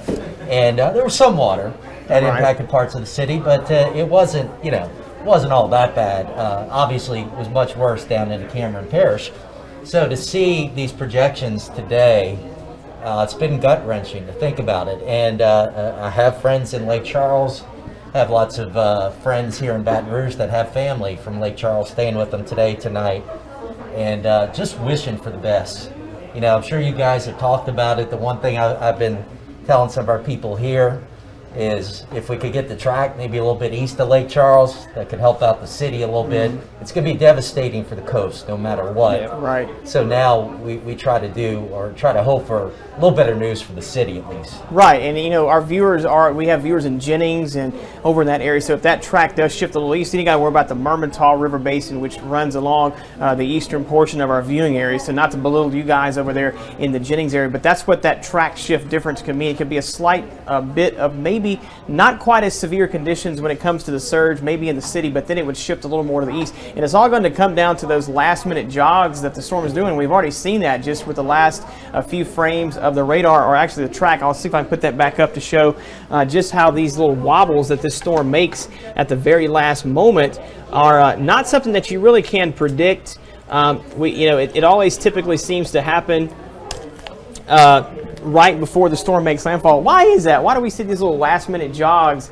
Is there any kind of science behind that, or is it just something about the land interaction? Yeah, maybe? I don't know if there's too much about the science at landfall, but the analogy we always give, it's called these trochoidal wobbles, and I never say the word right, but it's like spinning the top.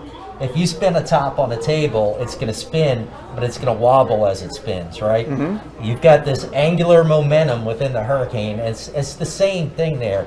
You have these continuous wobbles. As you look at that loop you're playing back right now, it's wobbling the whole way along. Mm-hmm. But if you look over a long term, you can see a pretty steady motion to the northwest. But to your point, those wobbles may not mean that much when it's out over the Gulf a little farther, but as you get closer to landfall, then the small wobbles do make a bigger difference. True, yeah, you're not really as concerned about those little wobbles way out in the central Gulf. So, yeah, I mean, that's what I think that maybe it's just that we put a little more focus on that as it gets closer to land, because those impacts can be so significant, with that last-minute shift. But right now, it looks like it's going to be moving in pretty close to where the projections put it.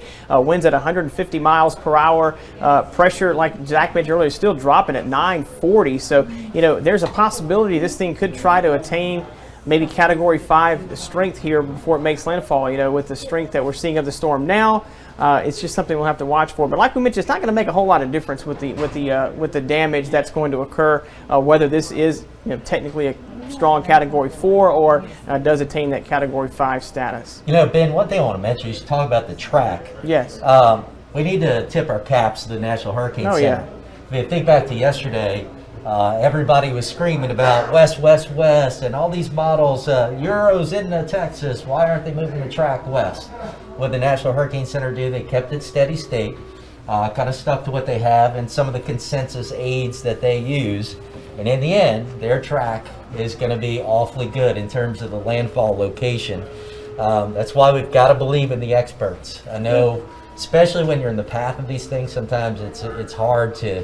You're on edge, and it's kind of hard to believe what you're seeing sometimes. But in the end, they've really done an excellent job on the track. Not to mention Ken Graham, the director of the National Hurricane Center, very familiar with Louisiana, with his time at the National Weather Service office in the Slidell area. So I'm sure that this storm probably hits a little close to home for him, being very familiar with our coastline and knowing that the impacts are going to be so severe for our area. Because I was talking a little bit earlier too about the storm surge, and you can add a little bit to this, but our particular portion of the Gulf, Southwest Louisiana, one of the most susceptible to storm surge flooding as far as other parts of the Gulf. Yeah, there's a couple of things going on, and really all along the Louisiana coast we have a shallow continental shelf, so the bottom of the Gulf of Mexico, the bottom of the ocean, if you will.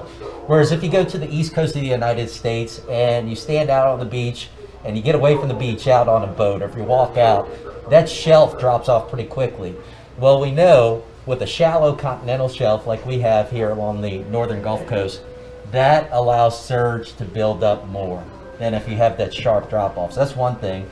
Then as you look at Cameron Parish, in particular, and parts of Vermilion, so we look at that map you have up, that concave shape that we have right there, that just allows, and there's a number of spots along the Louisiana coast, and then on top of all that, I can remember being in Lake Charles 20 years ago, we talked about it then, but the Calcasieu ship channel that serves as a funnel, it's a direct link. That funnels it right up into Lake Charles. So there are a number of factors, no doubt. Yeah, and you think about all the things that have been going on since Rita, all this coastal restoration they've been trying to do with efforts and breakwater and things like that off the Cameron coast. Will that be essentially erased with something like this coming ashore? I mean, it's pretty much going to set us back for the efforts we've been trying to shore up for this protection of our coastline. When you have a storm of this magnitude coming in, I can only imagine that that's going to really set us back a long time, with that type of a surge and water rise. So something I'm sure you guys have talked about, but that I talked a little bit about yesterday and on social media. I looked it up. Cameron Parish has had, up until now, 4 major hurricane landfalls on record back to 1850. So this will be the 5th. That appears just about to be a certainty right now. So if you do the math, that'll be up until now we had 4 major hurricane landfalls in 170 years, so about 1 every 40 years. But now here we are, 2 in 15 years when you consider Rita. And you're right, so that could erase some of the progress that was made. you know, we look at places here in southeast Louisiana like Grand Isle where the battle is just constant and nonstop, and it's often frustrating to watch because you know there's every one of these storms, you know, they just destroy our work. Right. Well, yeah, and I don't know how many people in Lake Charles got to see it, but Cristobal earlier in the summer, which was minimal. Zach, you know this very well, being in New Orleans, but they have this burrito levee in Grand Isle, and Cristobal, which wasn't a terribly strong storm, did significant damage to this burrito levee in Grand Isle. So, and it destroys it in about a day, and it takes months to get it back to normal. Exactly. And that's the fight that we're always fighting. And this is going to just devastate the entire coastline. And you know, Cameron Parish, there's a lot of marsh, and this is just going to erase a lot of that marsh. And so that makes us even more susceptible going forward. The other thing you always think about with these things too is as people go through these, it gets harder for people to come back to these hurricane-prone, storm surge prone zones, and you lose some of your communities, you lose some of the culture that's been there for so long. And this is I can tell you, with my dad, he flooded in Metairie for Katrina, not nearly as bad as a lot of people, but he's never really been the same after that. These storms, they hit him so much harder. He's so much more anxious every time one comes. It's a lot to deal with. So I'm thinking and hoping for the best for everybody there in Southwest Louisiana. I mean, you have 3 meteorologists standing up here, and I think we're all looking at that screen at the same time because it's almost mesmerizing because you realize what's about to happen. While most of the general public might not exactly know, but the past few days when we had a Category 1, we were like, okay, well maybe it'll get to a Category 2, Category 3. We got the track forecast perfect. Right. But the intensity forecast, we always talk about that. We struggle with that. We'll continue to struggle with that. And this one was, I wouldn't say it was off because we started preaching major hurricane, and we always say a category higher, prepare for a category higher. And here we are, Cat 4. And there were some models that show it, but it's hard to forecast something this intense, this strong. Yeah. Because rarely you're going to have a consensus that is going to get that strong. So it's right to play it a little conservative in forecasting the intensity. Unfortunately, we're ended up on the high end and near the extreme end of what was being shown even a day or so ago. Yeah, you talk about that, you know, that culture and things that were erased after Rita. It seems like it was still being, you know, rebuilt even to this day. Places like Holly Beach and things that were just wiped off the map. Of course, Holly Beach rebuilt a lot of the homes higher after Rita. Holly Beach was a strip of shantytown homes, you know, before Rita hit. They were on ground level, so all that was wiped off. But I think what people don't realize is, and they may be thinking, well, we built our houses higher, but when you're talking about a storm surge at this height, you're not considering things like the wave action that goes on top of this storm surge, and that's what you're not going to be protected against that. So you can't just be looking at a number like 10 feet, 15 feet, and think that's just going to be a quiet, 15 feet of water. I mean, this is not just like water that's going to be gradually rising. This is not like a flood you see like a river flood. This is completely different when you're talking about storm surge. Very violent, and that's a great point, Ben, because we talk about surge values, and then you get waves, breaking waves on top of that surge that can reach even higher levels and obviously do much more considerable damage. Yeah, so that's what you have to consider. And you're seeing, you know, images from Lake Charles right now, and you could see some sun still out there at times, and it's amazing how tranquil it is along the coast right now. But I can tell you right now, in Cameron Parish, those conditions are quickly going downhill. Now, it does look like there's some emergency vehicles along the Calcasieu River Bridge right there. I'm not sure what they're doing, but still, the roadways are clear. If you are one of those last few that want to get out, go west. Go towards Houston. You will get out of the way of the storm a lot faster if you go west than going east. If you go east, those bands are going to get you by the time you get to Lafayette, and you don't want to be driving when you start to get tropical storm force gusts. So go west if you're trying to get out of Lake Charles. All right, we're going to go now to KPLC's Ryan Street, KPLC's Jillian Quarter. We're going to see if we've got that ready for you. We're going to pull it up here as soon as it's available to us. And she's live now. Go, Jillian. Wednesday night, this would be a bustling intersection, Ryan Street at Preon Lake Road. And right now you can see just one vehicle behind me. Very few cars on the road here in Lake Charles, which the sheriff says is a good sign. Maybe that means more people actually heeded those warnings and evacuated this area. We hope that that's the case. If not, we hope that you're safe at home. So again, Ryan Street at Preon Lake Road, and it's a ghost town. It truly is. Very few cars on the road. All the businesses seem to be closed down, boarded up. They're heeding that warning for sure. We're going to go on a little walking tour here. Billy Navarre, right? This is their used car lot, normally full of vehicles. They did move most of those. We still see 2 vehicles sitting out there, but most closed or moved out of the way at this time. Again, all the businesses in this area. A few cars, there's a truck passing by now, a few cars still on the road, but a lot of people seem to have heeded that warning. Some people want to ride it out, want to try to ride it out. We'll see what happens there, but the sheriff's still warning people that if they can get out, to get out. It's 7 o'clock now, though. That curfew is in place right now, 7 o'clock. So soon, if you're out on the roads here, someone might be stopping you and checking to see what you're doing out and about, because again, 7 o'clock, it is starting to get dark. The winds are really picking up here. We felt it just on the interstate earlier. You could really feel the wind starting to pick up. We've got our camera locked down pretty sturdy because things are really moving around here, and also a few raindrops coming in too. It's been relatively dry since late this afternoon. No rain, just a little bit of wind here and there.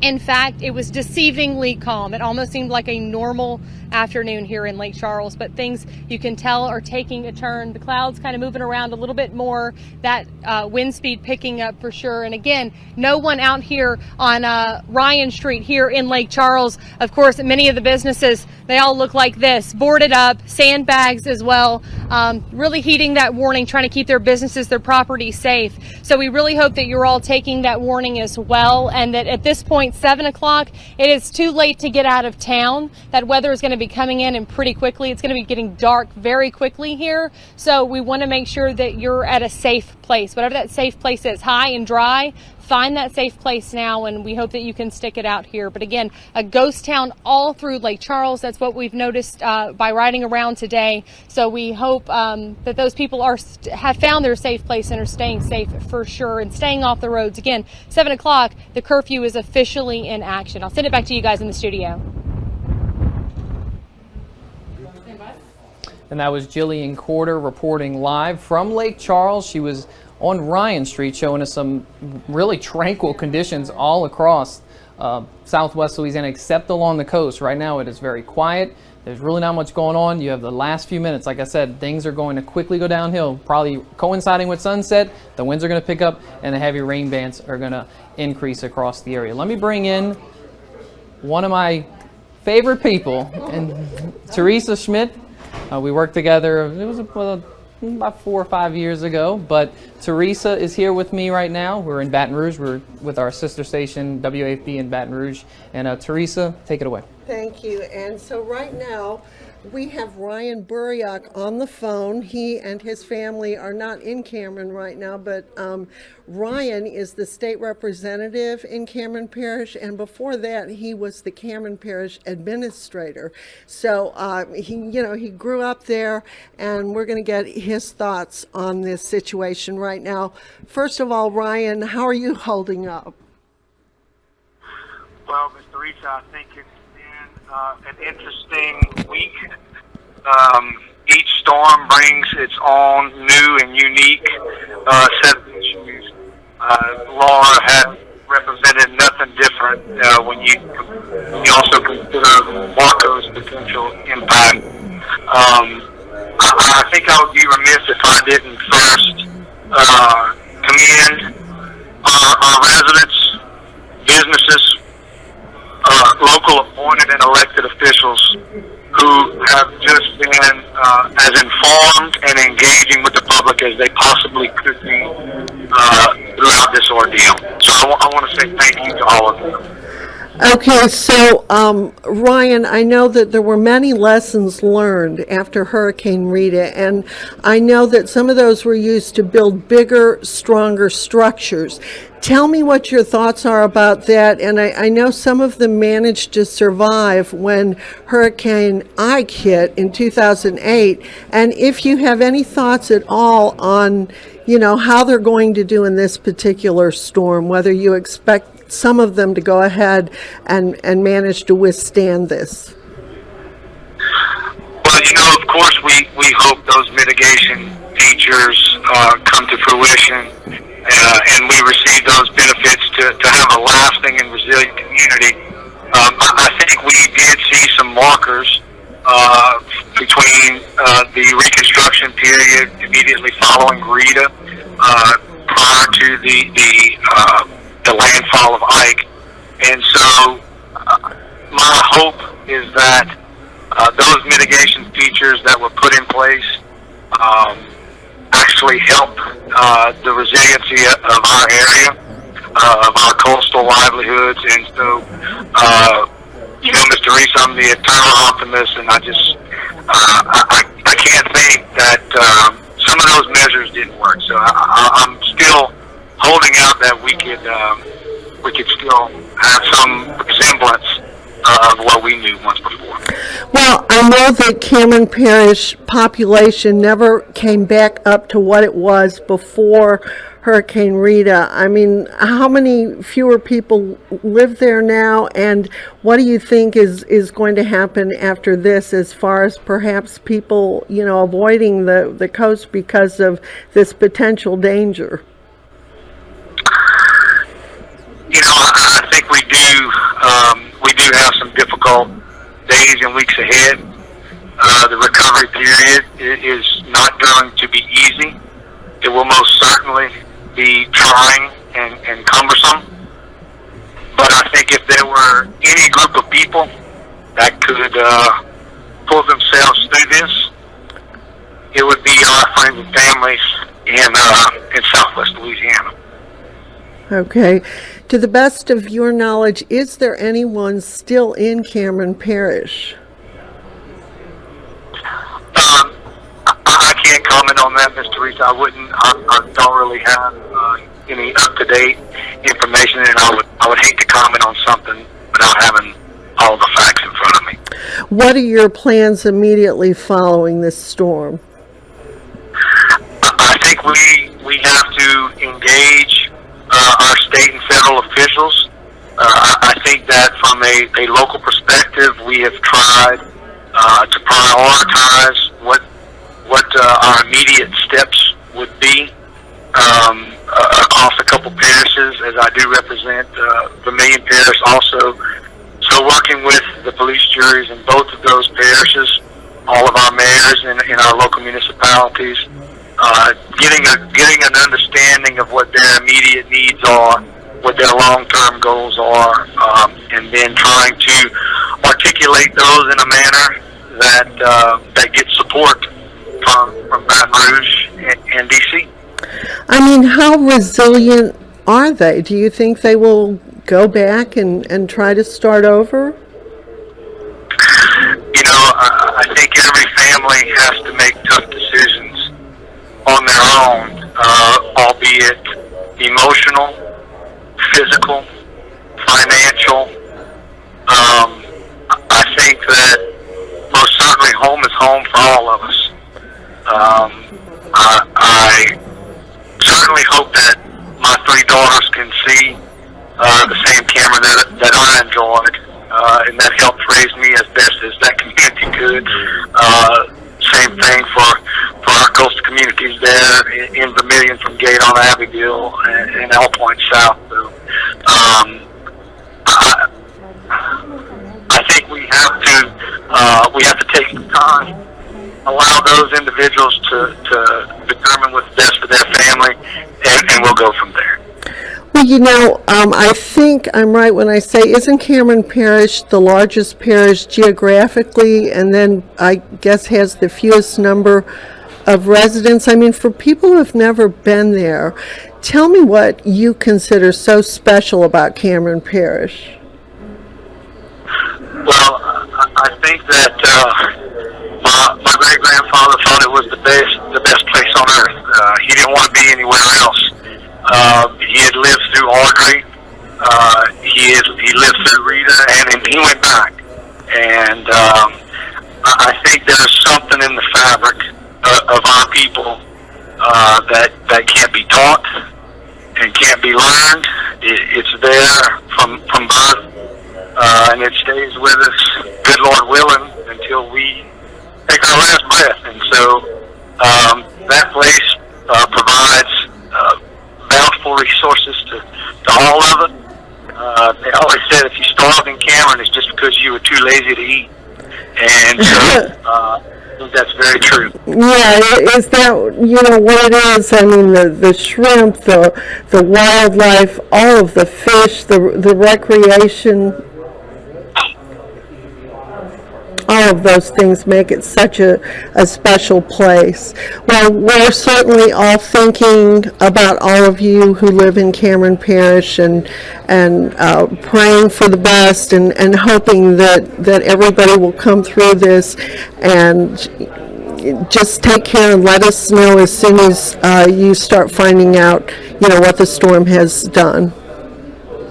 Yes, ma'am. God bless.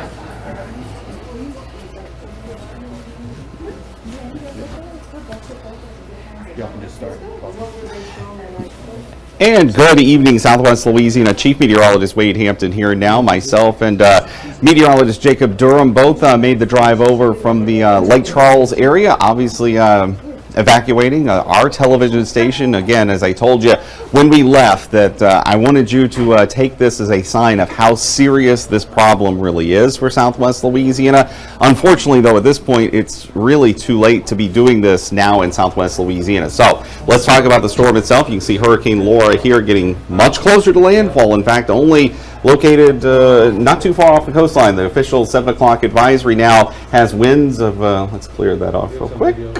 There we go. Winds right now of 150 miles per hour. The air pressure continuing to fall down to 940 millibars.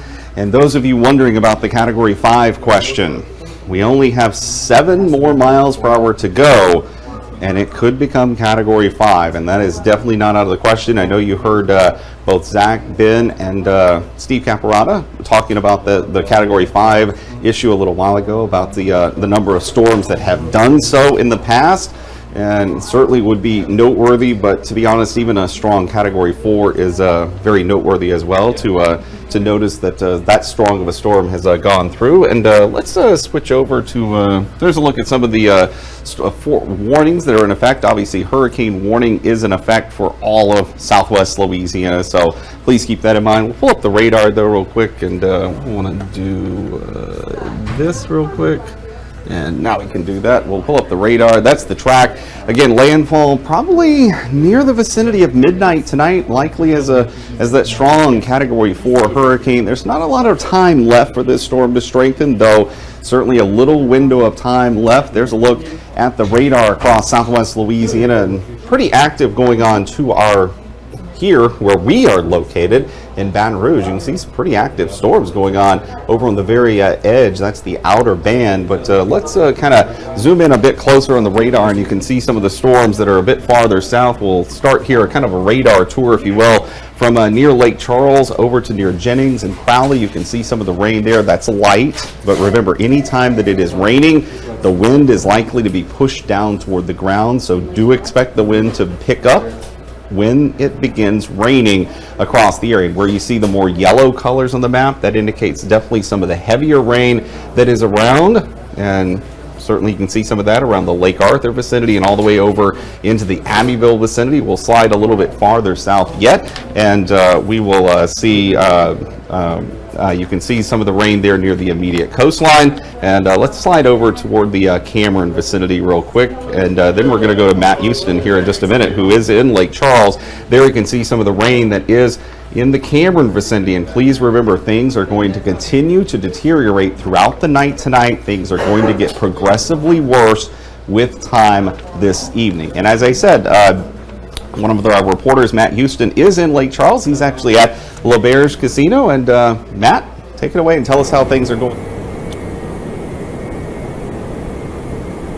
Yeah, is still very calm outside the Calcasieu River here in Lake Charles, but the wind has certainly picked up. In fact, when it really blows strong, we're in the parking garage at the LaBerge Casino. When the wind really blows strong, it kind of makes a little whistling noise. It goes from one end into the other, and that's probably the eeriest sound you can hear because nothing else is going on at the moment. It's very quiet. The wind is blowing. You can see across the water on the river some of the stacks and flaring going on at one of the many plants in the area. Those flames blowing almost sideways as Hurricane Laura bears down on Lake Charles. Of course, you've got river water flowing much faster than it was a few hours ago when we got here, and treetops moving much quicker and a little more dramatically than they were a few hours ago. The wildlife around, birds flying, and just getting away, just like most of the people have up until this point. I-210 and I-10 both very slow, no traffic on either one of them at the moment. In fact, I see one car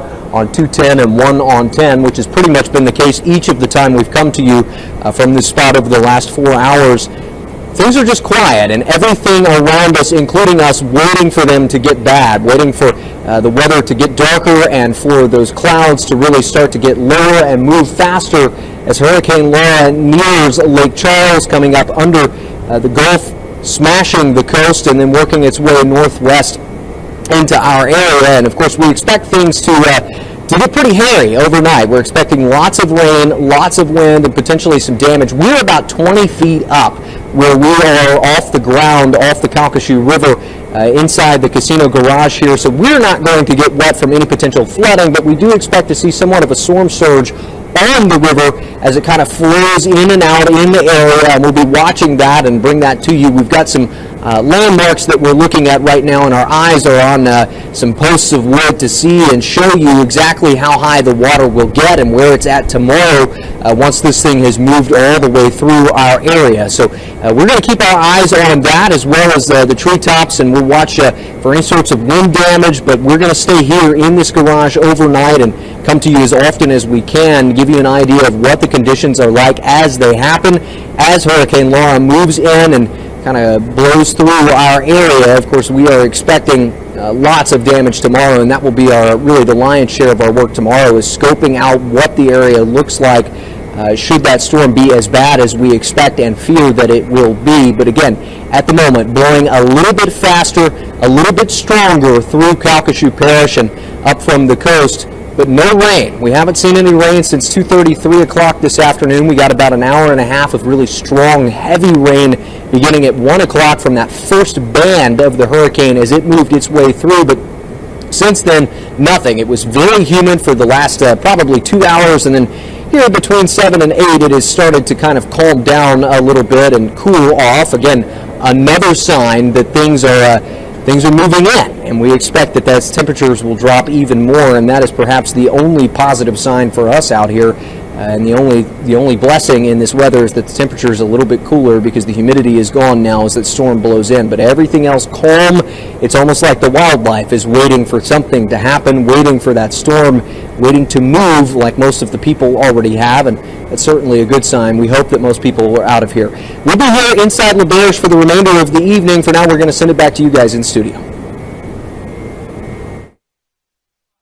Matt, and that really sounds familiar, Wade, as Absolutely. He's talking about how it's just very hot and humid, not much rain. That heavy air feeling, yeah, for sure. Yeah, the very heavy air feeling, definitely, that's something we all know about for sure. Right, exactly. And we're about, 6 hours? I'd say about 6 hours or so before landfall. Things are going to be quickly deteriorating, I would imagine. Yeah, they definitely are. Yeah, things are going to go downhill with time for the rest of the night, so please plan to stay in your safest place where you're at and stay there for the rest of the night tonight. Right. It could get scary. You know, it brings back memories of Hurricane Rita around this time, about 6 hours before landfall, and we were getting phone calls from people who had made that decision, unfortunately, to stay and ride out the storm. Yeah. It is too late, as Calcasieu Sheriff Tony Mancuso has said. It's too late now. It's absolutely too late to think about getting on the road. Even though there's not a lot of traffic, you don't want to get out there and risk having a flat tire, having a wreck, and being stuck on the road, because trust me, that's the last place you want to be during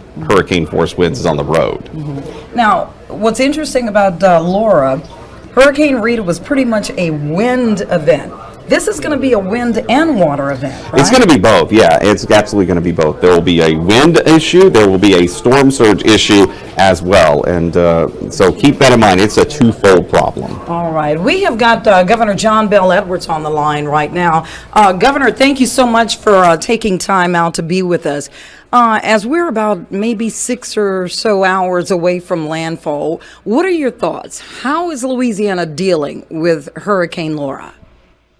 Well, my thoughts are about the appeal that we made to people to evacuate, and of course now either they have or they haven't.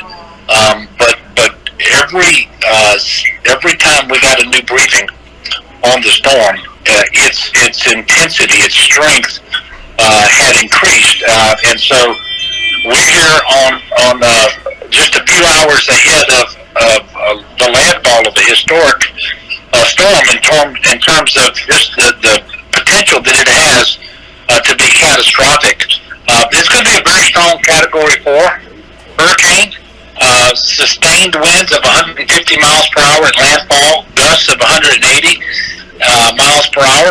And when the National Weather Service used the term today that it would have a storm surge that was unsurvivable, I mean, that's a real gut punch. So I do hope and pray people adequately prepared, heeded the directions they were given, and for the most part evacuated. So that's what my thoughts are tonight. I'm certainly praying for the people of Louisiana, and then tomorrow when the sun comes up, we're going to see exactly how bad it was, and then I'm quite certain as soon as the conditions will allow us, we're going to be doing a lot of search and rescue across the parishes of southwest Louisiana. But this is a very, very serious storm. Quite frankly, one that most people alive in southwest Louisiana have never experienced. They're looking back to Hurricane Audrey in 1957 as the storm that most closely matches it in terms of the forecasted strength and intensity, the storm surge, the wind. And so anyway, it's going to be a rough night for us, and then it's going to be a nasty storm until it leaves the state sometime tomorrow night as it exits up north of Shreveport and goes into Arkansas. So we've got a lot going on, and no shortage of prayers that we need to be making. And I want to thank you all for making sure that you're keeping people informed, even when you can't be in Lake Charles at KPLC studios. You've relocated to Baton Rouge in order to make sure that you can get them the information that they need. So I appreciate y'all too, Cynthia. What is going to happen as far as getting ground troops in there, so to speak, boots on the ground tomorrow, as far as assessing the damage? Yeah, well, that's going to happen just as soon as it is possible to do so. Not just assessing the damage, but active search and rescue. We have the National Guard. I activated the entire National Guard for Louisiana. That happens very, very rarely. We have Wildlife and Fisheries. We have the State Fire Marshal's Office. We've got teams that are coming in from Tennessee and elsewhere, all focused on search and rescue because we want to be able to save lives to the maximum extent possible. So that's what will happen tomorrow. The damage assessments, quite frankly, they can wait a little longer. We got to be about saving lives tomorrow, looking at and seeing if there are any additional nursing homes or maybe hospitals that have to be evacuated. We're going to be leaning forward to get that done. It's going to be weather dependent on when we can safely get in there. But we were positioned tonight. When it got dark, we're positioned so that we can get into the Lake Charles area. And it's not just Lake Charles, it's Cameron, it's Vermilion, it's Iberia, it's Jeff Davis, it's St.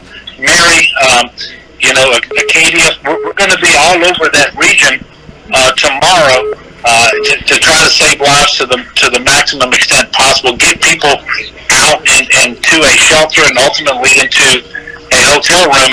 And I do want to remind everybody that we're doing this under a COVID environment where we have this public health emergency.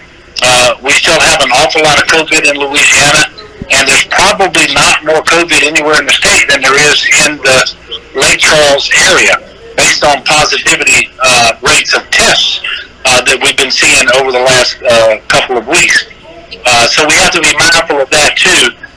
So there's no shortage of challenges, but Cynthia, my commitment is you will see, as soon as it is safe to do so, you're going to see a lot of folks on the ground doing search and rescue, trying to make sure that we're responding to the needs of the people of Louisiana. All right, Governor John Bell, that certainly gives us a lot of reassurance. We want to thank you, and please, I know you're praying for the people of Southwest Louisiana. Thank you so much for being with us. Thank you, Cynthia. Appreciate you. All right, Governor.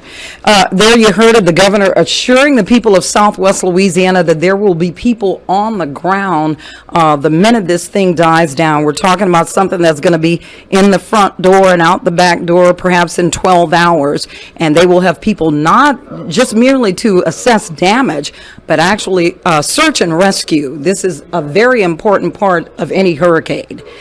Okay, Wade, you have something that you want to disseminate to the people about this hurricane? I'm looking at it, right. And how far off are we? Are we like about 6 hours away? I'd say 6 or less, probably less than 6, as it's going to make it'll make landfall, we'll say in the vicinity of midnight, maybe an hour or two earlier, but it's somewhere in that vicinity, an hour or two later. And isn't that the scariest thing? Oh, at night. It's always, and unfortunately, it seems like that's how it happens each time. You know with Rita, it was like about 2:30 in the morning, in the dark of the night, and once again, that's when this is going to make landfall. It is, yeah, and the sun's getting close to setting. We had the live picture a minute ago from. Do we still have that?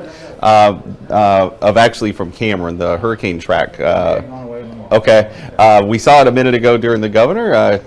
I like to throw things at people. Throw them a curve here, huh? So there's one from Port Arthur, Texas. You can see a camera shot there. Again, the sun getting very close to setting. Should be within the hour. And obviously, and people of Port Arthur are definitely going to feel the effects of this. Yeah, this is a big storm. It is absolutely a big storm. They will definitely feel the effects. It's going to be windy for sure over there. Of course, they're inside of a protection levee. At least part of Lake Port Arthur is, but definitely going to feel the effects of that for sure. And there's obviously still people. We see people actually driving up at the moment. So, and I heard you talking to the governor. Both you and I both drove over here at the same time. You were following me here to Baton Rouge, and it was interesting to see the number of electrical trucks, power trucks that were heading west along Interstate 10. Military vehicles. And we saw National Guard as well. So there's already being things are being deployed, putting in place, looks like already. So hopefully that will help the cleanup and recovery. But we know from our experience with Rita, that's going to be a long-term thing. And one of the reasons why we always tell people to get out if you can,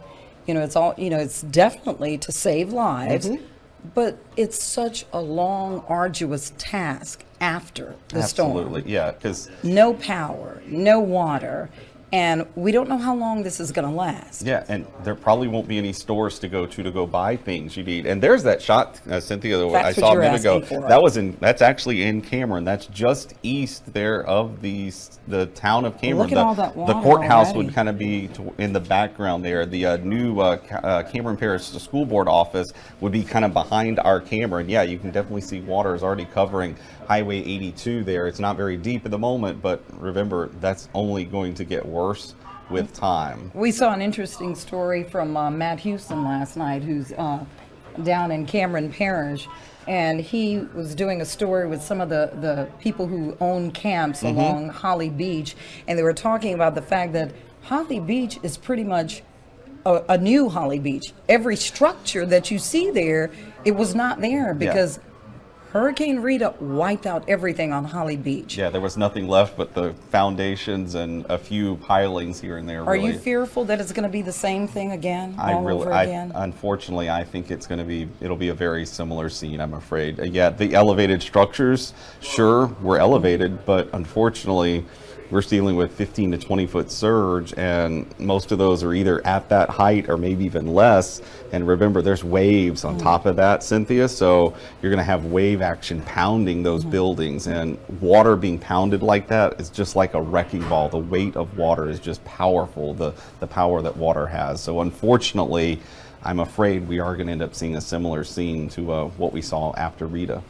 Hopefully we won't have any fatalities. We were lucky. Hoping, we were yes. very lucky with Rita.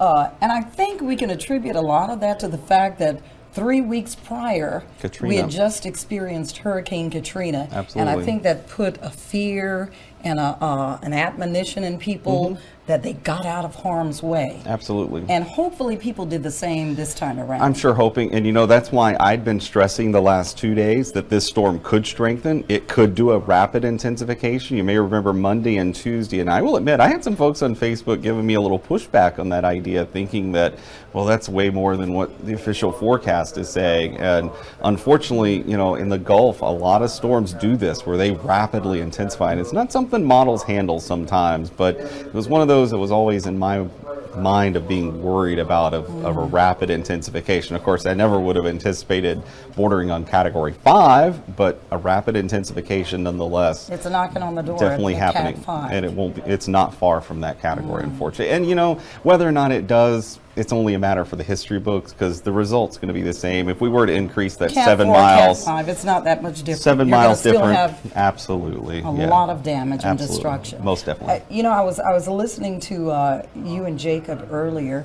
when you were warning people and trying to get them out, because that was that last window of opportunity. And you mentioned how, you know, you're never trying to make people afraid. You're never trying to over sensationalize. But I just got to throw this in.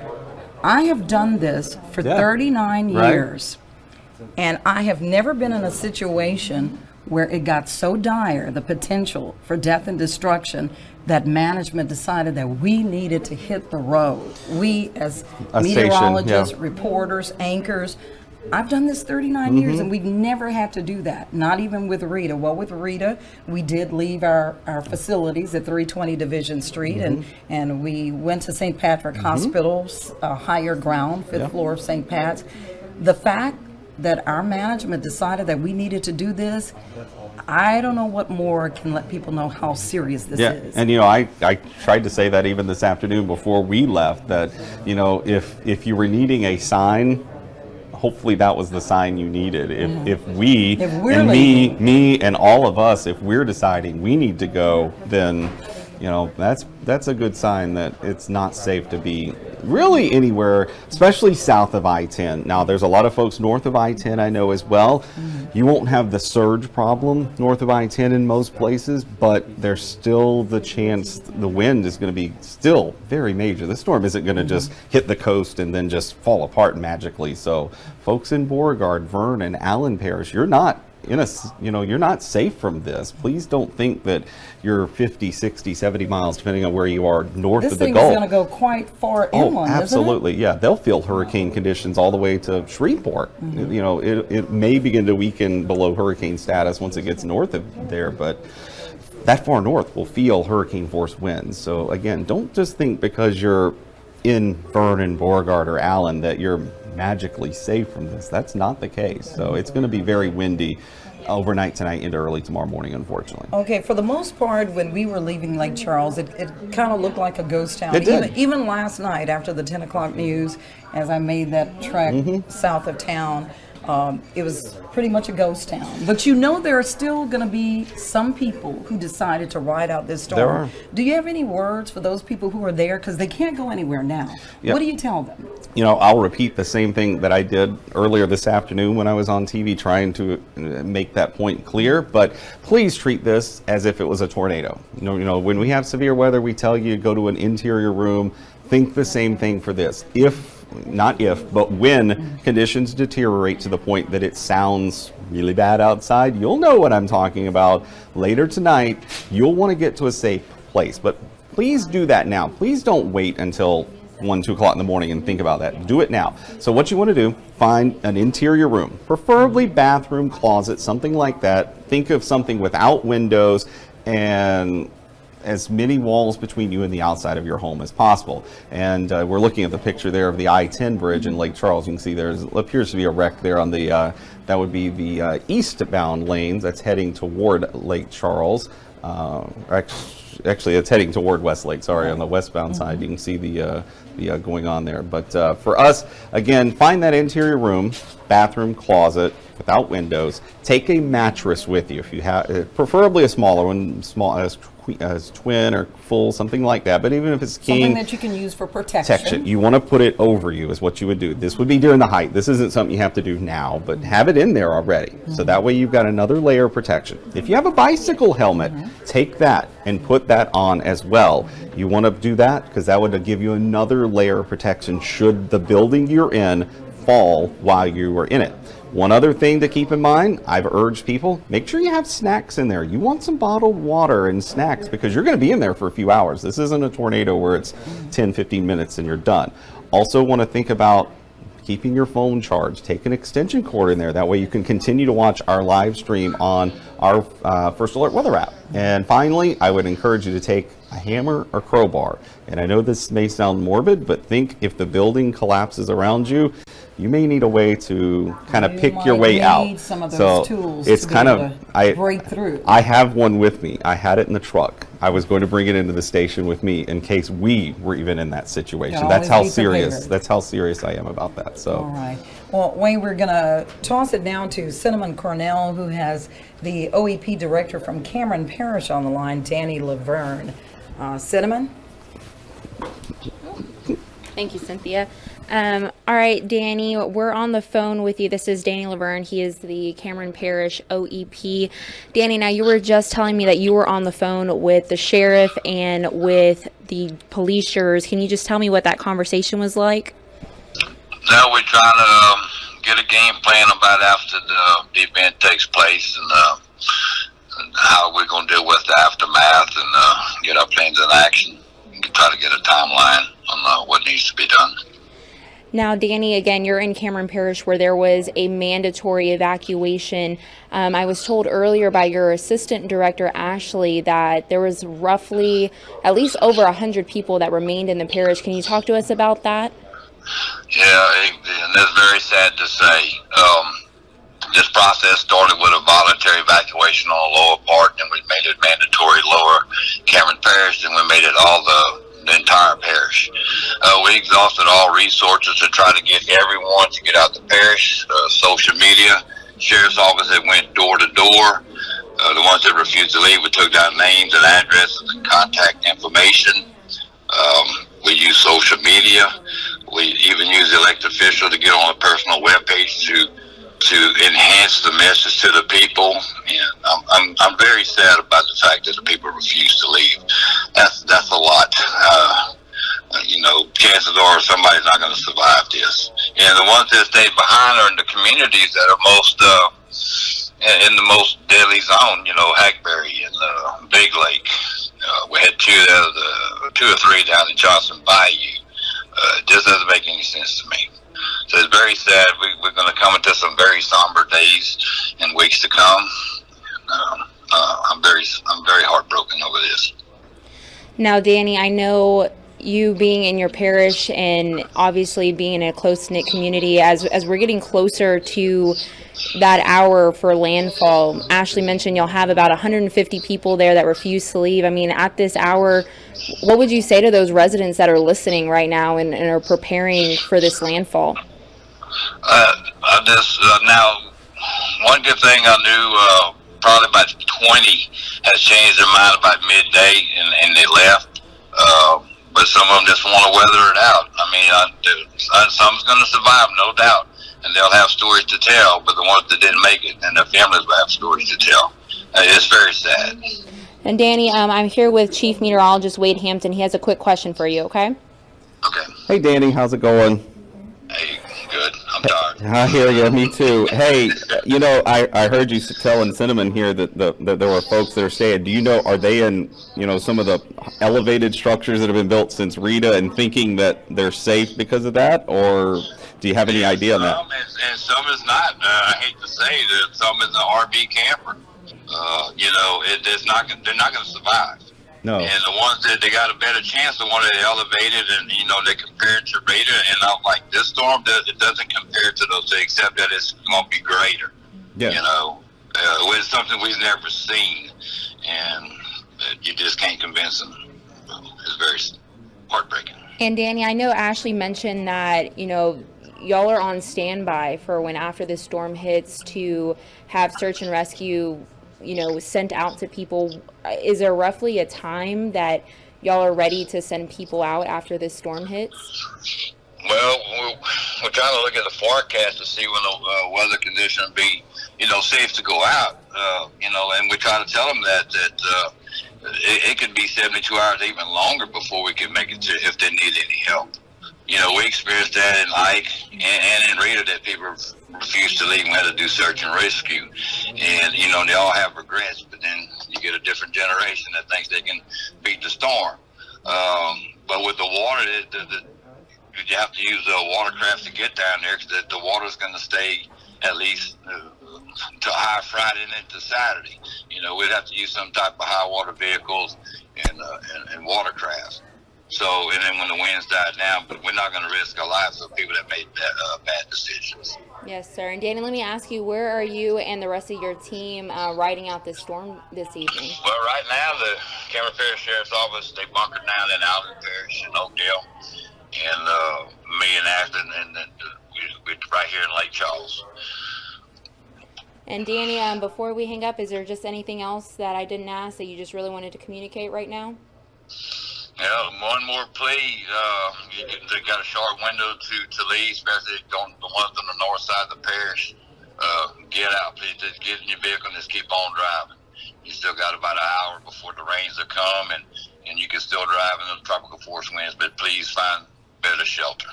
Hey, Danny, one more question for maybe somebody at Johnson Bayou or Holly Beach that maybe wants to decide now. Is the Ellender Bridge open to traffic?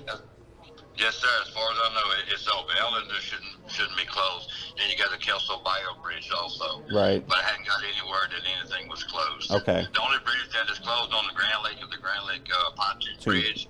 But the Black Bayou Bridge is still open, and that's the designated evacuation route. Okay, I just wanted to make sure. I thought that was the case, but because we have a live picture out of Cameron, just right there near the school board office is where it's at, and there's already water on the road there, but it looks like it would be passable if someone wanted to try and get out. Exactly, yeah, because it really gets higher than that on some high tide days, because I seen the video just about 15 minutes ago. Yes, it's all passable at this time. Yes, it is. Well, Danny, we appreciate you. We appreciate your time. We know you're very busy. Please stay in contact with us. We want to keep your residents informed as much as we can throughout the night. So please just stay in contact with us, and thank you again. Thank you very much for the outreach. Yes, sir. All righty. Be safe. All right. Good night. Again, that was Danny Laverne. He is the director for Cameron Parish OEP. Just mentioning how there is at least 100 residents in Cameron Parish that refuse to leave. We're praying for them. We are hoping that they're listening right now and staying with our coverage. If your power does go out, if you don't have service, just remember that we do have our 7 News app, our weather app as well. Those are definitely some resources you want to have. We are going to toss over right now to Rania. She has Billy Vincent on the phone. Thank you, Cinnamon. I'm speaking with Billy Vincent, who's the Community Relations Manager for Acadian Ambulance here. The ambulances, if I'm correct, Mr. Vincent, are still running. Yes, we still have ambulances out. Once the wind speed would go above 50 miles an hour, we would shut down operations until it would be safe to resume those operations again. And sir, is there a specific time, or how are you monitoring the wind speeds? We keep up with the weather through the National Weather Service, and as well as the state office and our local OSEP offices in the individual areas to make sure that we have accurate information for all areas that we are currently providing services. And sir, will you be sending ambulances to all of the coverage area? I know we are seeing wind speeds and weather pickup in Cameron Parish. Are we still sending ambulances to all of the 5 parishes?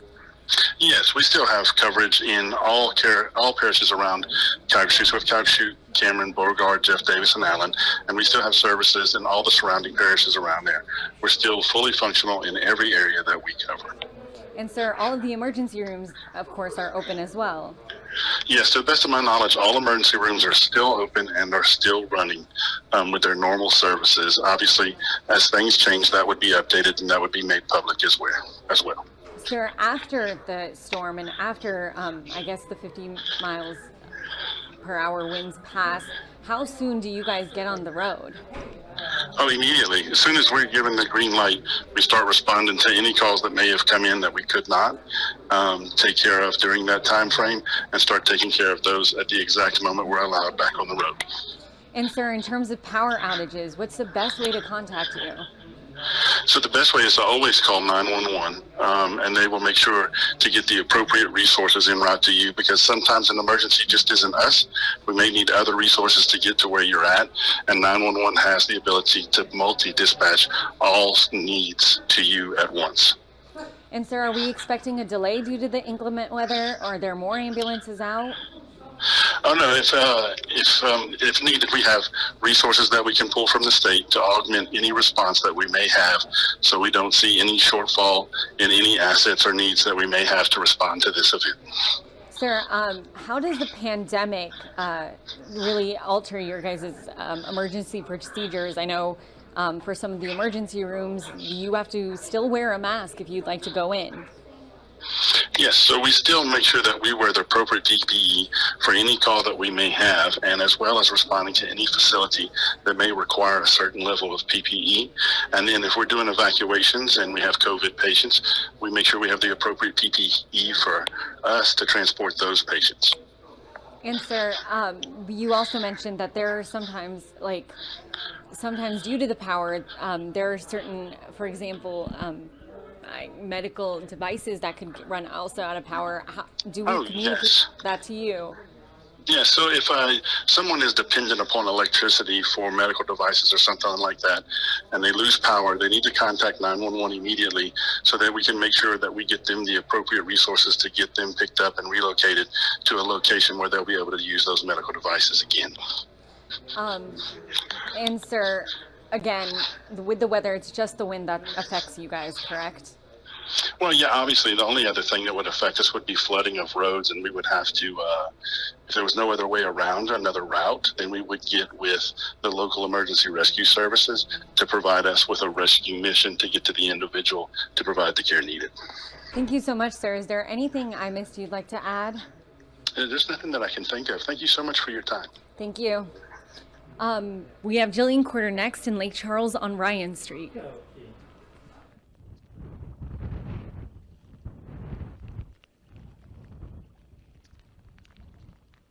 Hey guys, here in Lake Charles at the lakefront, you can see that the rain is really starting to come down. It's starting to rain all over Lake Charles. We've been driving around a bit and those winds are picking up too. We're out here at the lakefront. This is a popular fishing spot for those that aren't familiar with it. Right here, just below the seawall. You walk down a few steps. This is where normally people are fishing, and you can see the water is lapping up over the edge. I've got a light here. I don't know if you can see that very well at all, but water already lapping up over the edge here. And of course, this isn't a greatly uncommon thing to see in downtown Lake Charles whenever we have some heavy rains, but this obviously water pushing in because of this storm, and this is expected to get a whole lot higher, far over my head in this particular position. In fact, 9 to 13 foot storm surge from ground level on the street. So really something to look out for. Again, water already coming up over this area here at the lakefront in downtown Lake Charles. Not a lot of people on the roads. It's always good to see, especially now. It's after 7 o'clock. That's when that curfew set by the Calcasieu Parish Sheriff. We talked to Tony Mancuso earlier. We're in fact embedding with them. We're going to be staying with the sheriff's office all night tonight, seeing this thing through. And he was pleasantly surprised that more people did evacuate today. He yesterday was very nervous that a lot of people were not heeding that warning, were not getting out when they had the chance. And today he saw a lot more people this morning getting out, getting on Interstate 10, heading north, heading east, heading west, wherever they were going. They were getting to safer ground than being here in Lake Charles. So that's really good to see. Again, very few people out on the roads. We have still seen some traffic, some people here and there who are going to be riding this thing out. Hopefully they're finding a safe spot tonight, because again, this still would be the calm before the storm. It's just drizzling right now. The wind picking up here and there, gust of wind water lapping over this, but imagine this a whole lot higher and a whole lot higher over the road too. So it's something definitely to keep in mind. Be safe if you're out on the roads, because the rain is starting to come down, which means water is pooling on some of those roads that usually collect water. And if you're from this area, you know which ones those are. Ryan Street, Kirkman Common, East School Street, you know which of those roads are going to hold water and be hard to travel through. You don't need to be out on the roads anyway. Again, curfew is in effect and they will stop you. In fact, we've been out on the road just for a little bit getting some footage around the area, and multiple people have come up to us asking if we're okay and we have a place to stay tonight. So hopefully you're not on the roads tonight. You've found good shelter. You found a safe, dry, high place to stay. A few cars going past right now. A lot of the people that we are seeing go past are in fact, emergency response crews. So those are the people that you're really seeing on the roads right now. They're just checking to make sure that no one else is out and about. And we're hoping that that is in fact the case. We want everyone to be safe out there. Take this thing with all seriousness. Again, a lot of people are trying to compare this to Hurricane Rita. It's really unfair to try to compare another hurricane to another one. Everything is different with each storm. So be careful out there in your homes. Again, safe place away from windows, a safe, high, dry place is where you need to be. So again, out here at the lakefront, we're going to keep tabs on everything here in Lake Charles best we can tonight, but we'll send it back to you in the studio for now. And looks can really be deceiving. It's quiet there right now, but take a look at Cameron. Yeah. We were just seeing that. We're going to compare that shot. We are. We saw it earlier, and now water has risen so there's, much more. There's the before shot. That's you can see the street, and then there's the current, and we'll blow it up for you so you can see it full screen. You can see water is definitely up on the road. The parking lot has water. It's still not that deep yet, but it's definitely there. So, and remember, this water is going up. We've been watching this even off camera, and it's definitely going up, no doubt about it. That water level is going to rise, and it's likely to begin rising very rapidly. And of course, the power is still on as well, so as long as there's power, we'll be able to judge that water depth, I think. But unfortunately, as we all know, the power is going to go out at some point in this storm, so we will lose probably being able to see much of anything with that. But and you know, when you look at that water rising so quickly, that's why it's so disheartening to hear what Danny Laverne had to say about, you know, the folks still there. 100 people over there decided to ride out the storm. And you know, sometimes it's just that Cajun way. You know, we feel that we're resilient and, you know, we can survive through anything. But it's really unfortunate that people decided to stay.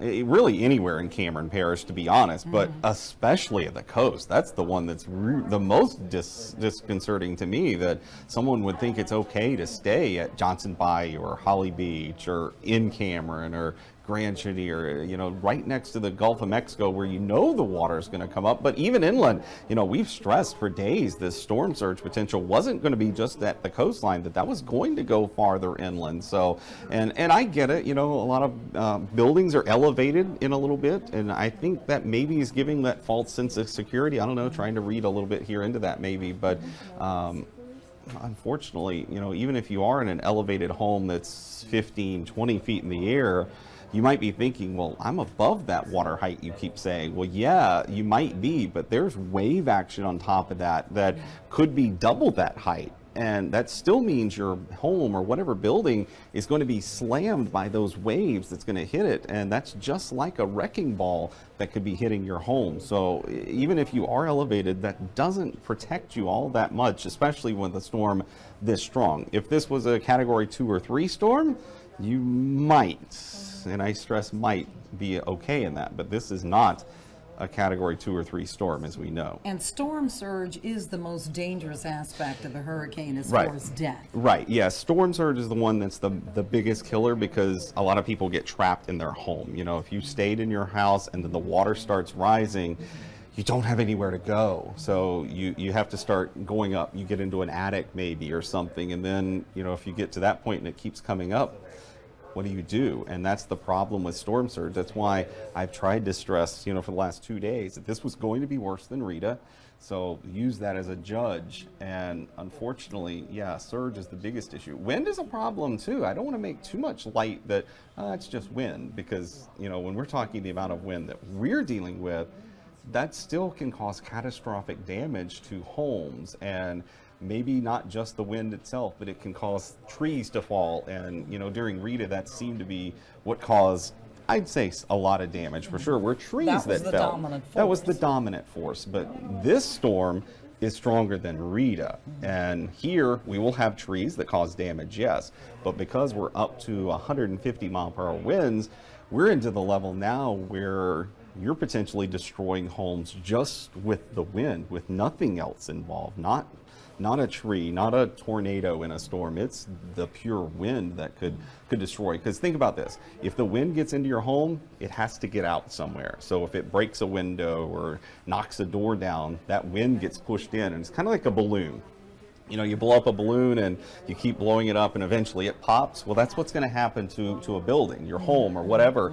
Once the wind gets in, it's got to get out, and usually that's through the roof, and that's what usually forces a roof off. Maybe if you're lucky, it's another window on the other side of the house. In my situation for Hurricane Rita, I had the fortunate situation. At the time, I didn't think it was fortunate. I was devastated, right? But it totally blew my front door off. Double doors that were deadbolt. Right. Just blew it off the hinge, and from what you guys explained to me, that was kind of a good thing, because that wind, that it needed to go somewhere. It needed to go somewhere. So yeah, let's do kind of a little recap here, Cynthia. We are at the top of the hour, or just after it now. If we want to pull up our weather graphic system in just a second. At first, you are looking at the I-10 bridge. You can see what's going on there. There still appears to be a wreck or something going on there. There has the right lane block that's heading toward the Westlake vicinity from Lake Charles. But there's the latest advisory. Of course, Hurricane Center updates things every hour as a storm like this makes landfall, and you can see winds now sustained at 150 miles per hour. That part's not different. The part that is different, notice that last line, the air pressure continuing to fall, now down to 937 millibars. And I'm going to put this into play over here real quick. And there you go. You can actually see the storm as it's making its progress, getting closer and closer to land. That eye still very well defined. I don't see any great signs of any problems that are going to cause this to weaken quickly. And of course, that window of opportunity is growing short. But the fact that air pressure is now down to 937 millibars is concerning. That means this is still a strengthening storm right up until landfall. And that just means, yeah, 150 now.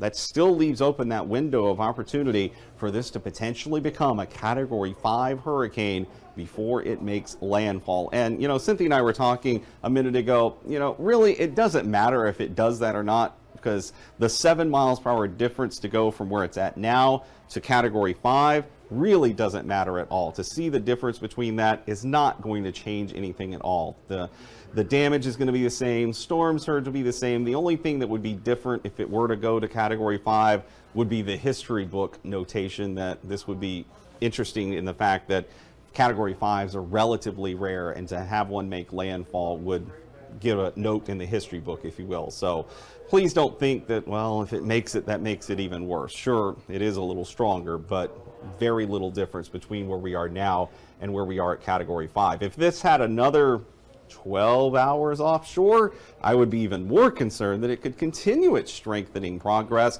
right up until landfall. But thankfully, we are about 6 hours or so. In fact, Jacob Durham is here as well, and he did a little math a minute ago. It's about 80 miles or so offshore at roughly 15 miles per hour. That's about 5 hours from making landfall. So here we are at 8 o'clock, so that would put us at about 1 a.m. or so. That's still pretty close to right on time with what we have been telling you the last couple of days. You can kind of see at the bottom of your screen the line. It's definitely making more of that northward motion now than what it was earlier. Earlier, it was making that northwestward motion, but late this afternoon, it definitely made this more northward jog, and it's likely to continue moving north. But You remember, I know I was on still at the KPLC studio around 2 o'clock and told you these little wobbles and whatnot did not matter. It was not going to change anything for us, that even if it wobbled a little east, a little west, that we were still under the gun with this, that no matter what, we were going to see that. Now it's moving north.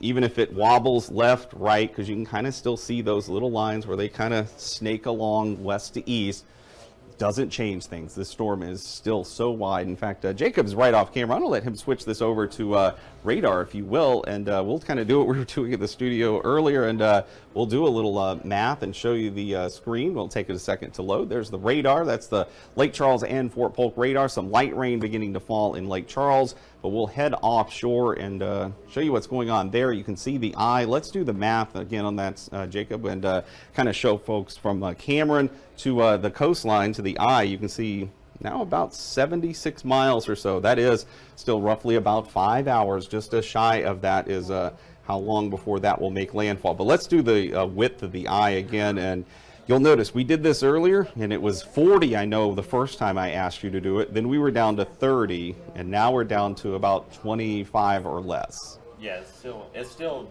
decreasing in its size, which is just kind of adding to the fact that this storm is strengthening. It's got a more concentric eye around, so that is definitely allowing this storm to strengthen, hence the reason our pressure is now down to 937 millibars. Yeah. Wouldn't be shocked if those winds do go up, but like you said, it's not going to make a difference 10 miles per hour here or there. You're not going to be able to tell that difference. No, not at all. And let's actually measure from right over here near the Rockefeller, which is, of course, the parish line between Cameron and Vermilion offshore to where the eye is. I know that's a shorter distance, and you can see the edge of the eye only about 50 miles or so offshore. And of course, remember that area that is shaded in that dark red coloration right near the top of the eye, that is where the worst weather is located. That's the strongest weather. That's the strongest winds that are located there. So we still got a little time before things are going to really go downhill. Things are going to get worse with time in Cameron. It'll be a kind of a gradual process at first,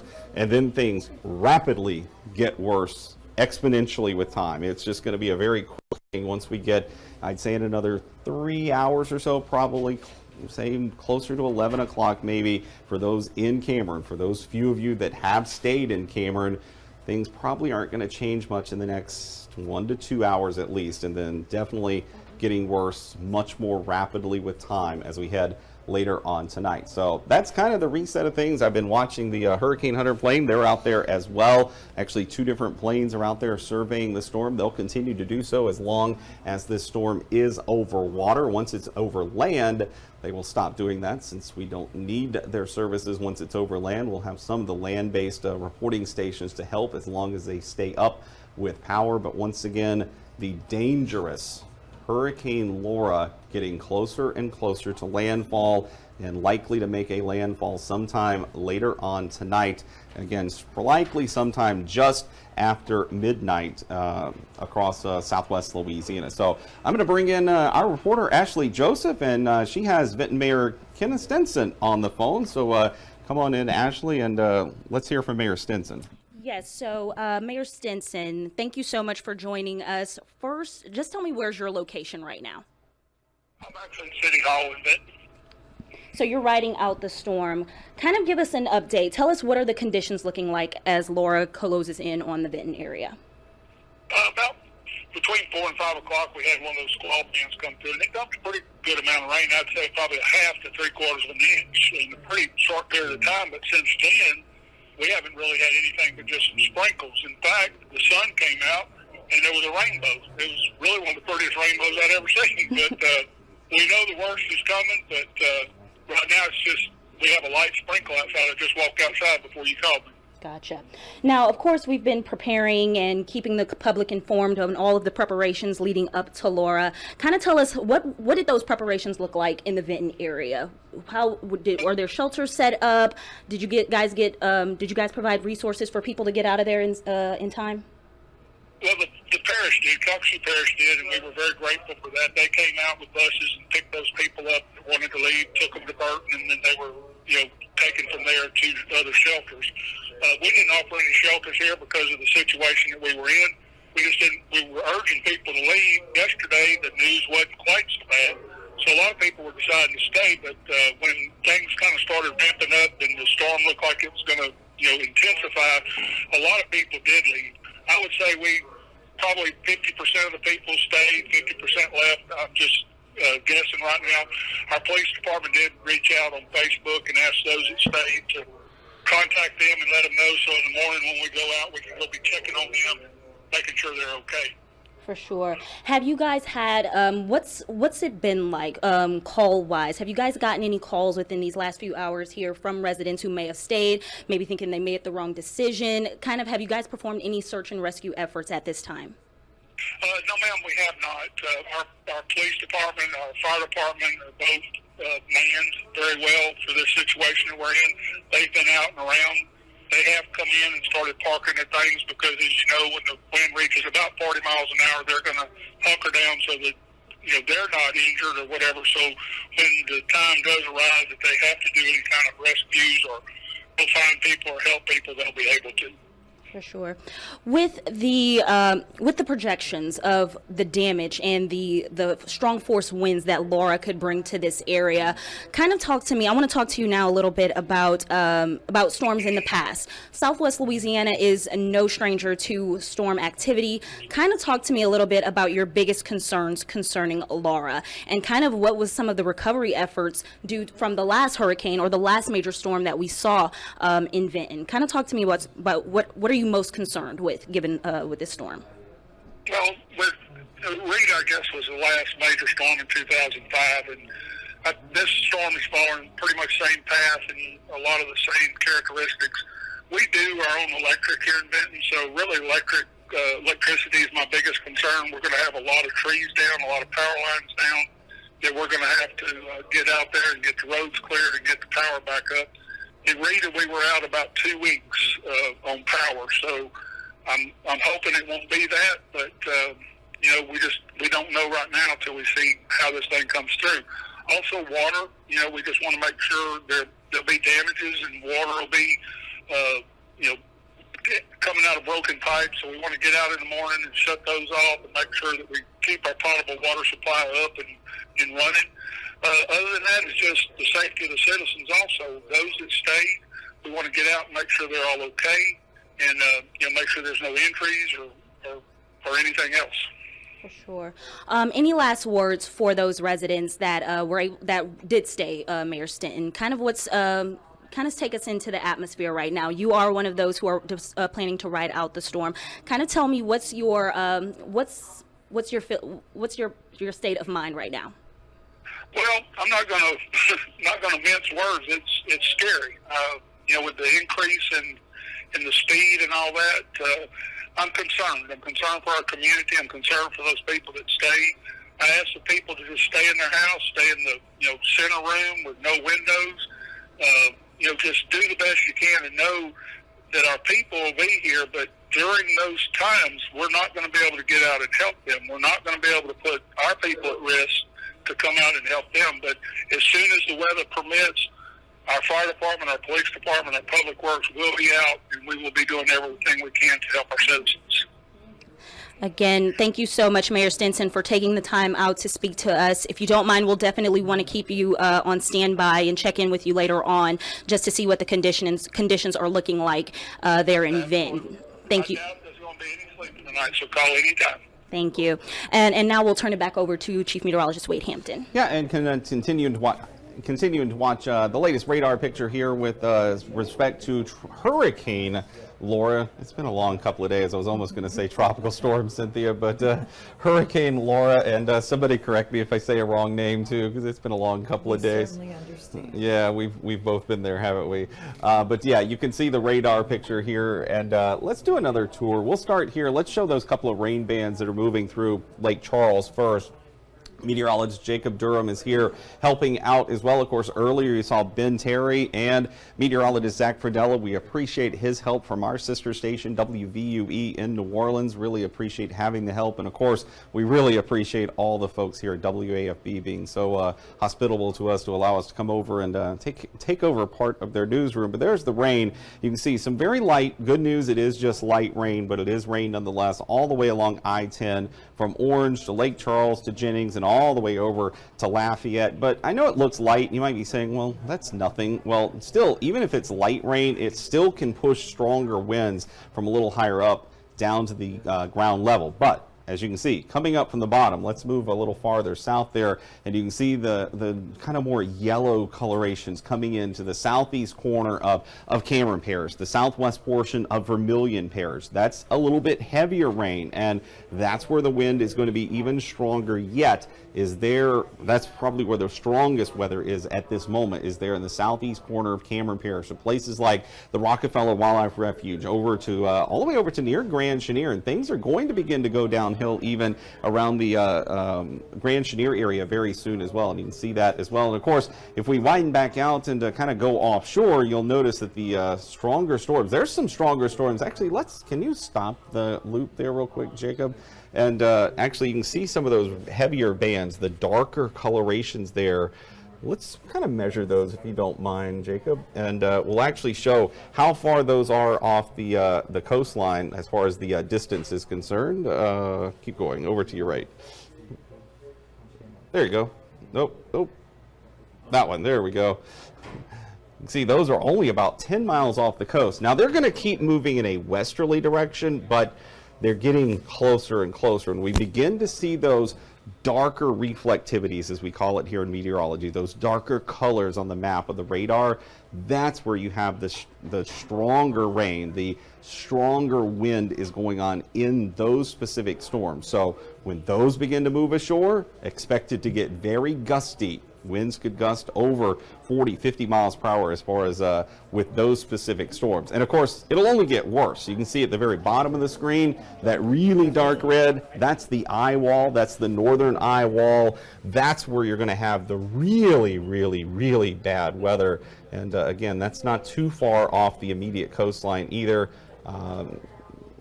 There you go. You can see you might measure it from the bottom up, and it might do that a little bit better, Jacob. There's a banner in the way, and there you can see. I'll estimate at about 50 miles offshore is how far that's offshore. And Cynthia, I know you have someone on the phone. Yes, I do. I have my compadre, John Bridges. Yes. John, what do you have for us? Well, good evening, Cynthia and Wade. I'm in Sulphur. I just popped in to check on the house real quick here in the neighborhood, and I'm about to head back to the Sulphur Police Department. KPLC Assistant News Director Rhonda Kitchens is also stationed there with me. So you guys are going to be embedded with the police there? Right. They are at City Hall, and there's a crew of Public Works employees as well as police, fire, marshal's office gathered there. They're ready. They're answering calls now, but whenever the situation gets to where the winds are too high, they won't be able to go out. They'll just have to stay there until the next morning. They're planning to hit out on the road as soon as the storm clears and see what needs to be done. So you've checked on your home, everything is okay. What's going through your mind? You know, those of us who were able to, hightail it on the interstate and make it here to Baton Rouge out of harm's way. What are you thinking right now, John? There's a lot of things going through my mind. First and foremost, I see all the people that have either for whatever reason are still here. And myself included, but I'm in a special area where they will take care of me. But I really fear for those that are in their homes by themselves and who maybe have never gone through something like this before. It's scary. I've heard several people talking about being in a home during a storm like Rita. There's a lot of noises. It's pitch dark. Especially, I've heard of several people who are by themselves. And that concerns me, and so I go. That's first and foremost in my mind. The second is that, my goodness, we just did this with Rita, wasn't it last year? No, 15 years ago. So, yeah, it doesn't seem that long, does it? No, it doesn't. It doesn't. And I'm trying to remember. A lot of people are doing the same thing, trying to remember what worked, what didn't work back then, and try to learn from those experiences in helping us deal with what we're dealing with tonight. Yeah, well, We're about 6 hours away from landfall. John, you guys be safe over there. I know you're going to be embedded with the police department there, and they're going to take good care of you, but please stay out of harm's way. We sure will, and I just wish the best for everyone who's listening, who's still here in the area, and we'll be with you all night. KPLC will be with you all night, so we'll be your friend. All right, stay in touch for us. Thanks, John. Thanks, Cynthia. Good night. Thanks. Good night. Be safe. I tell you what, it's incredible.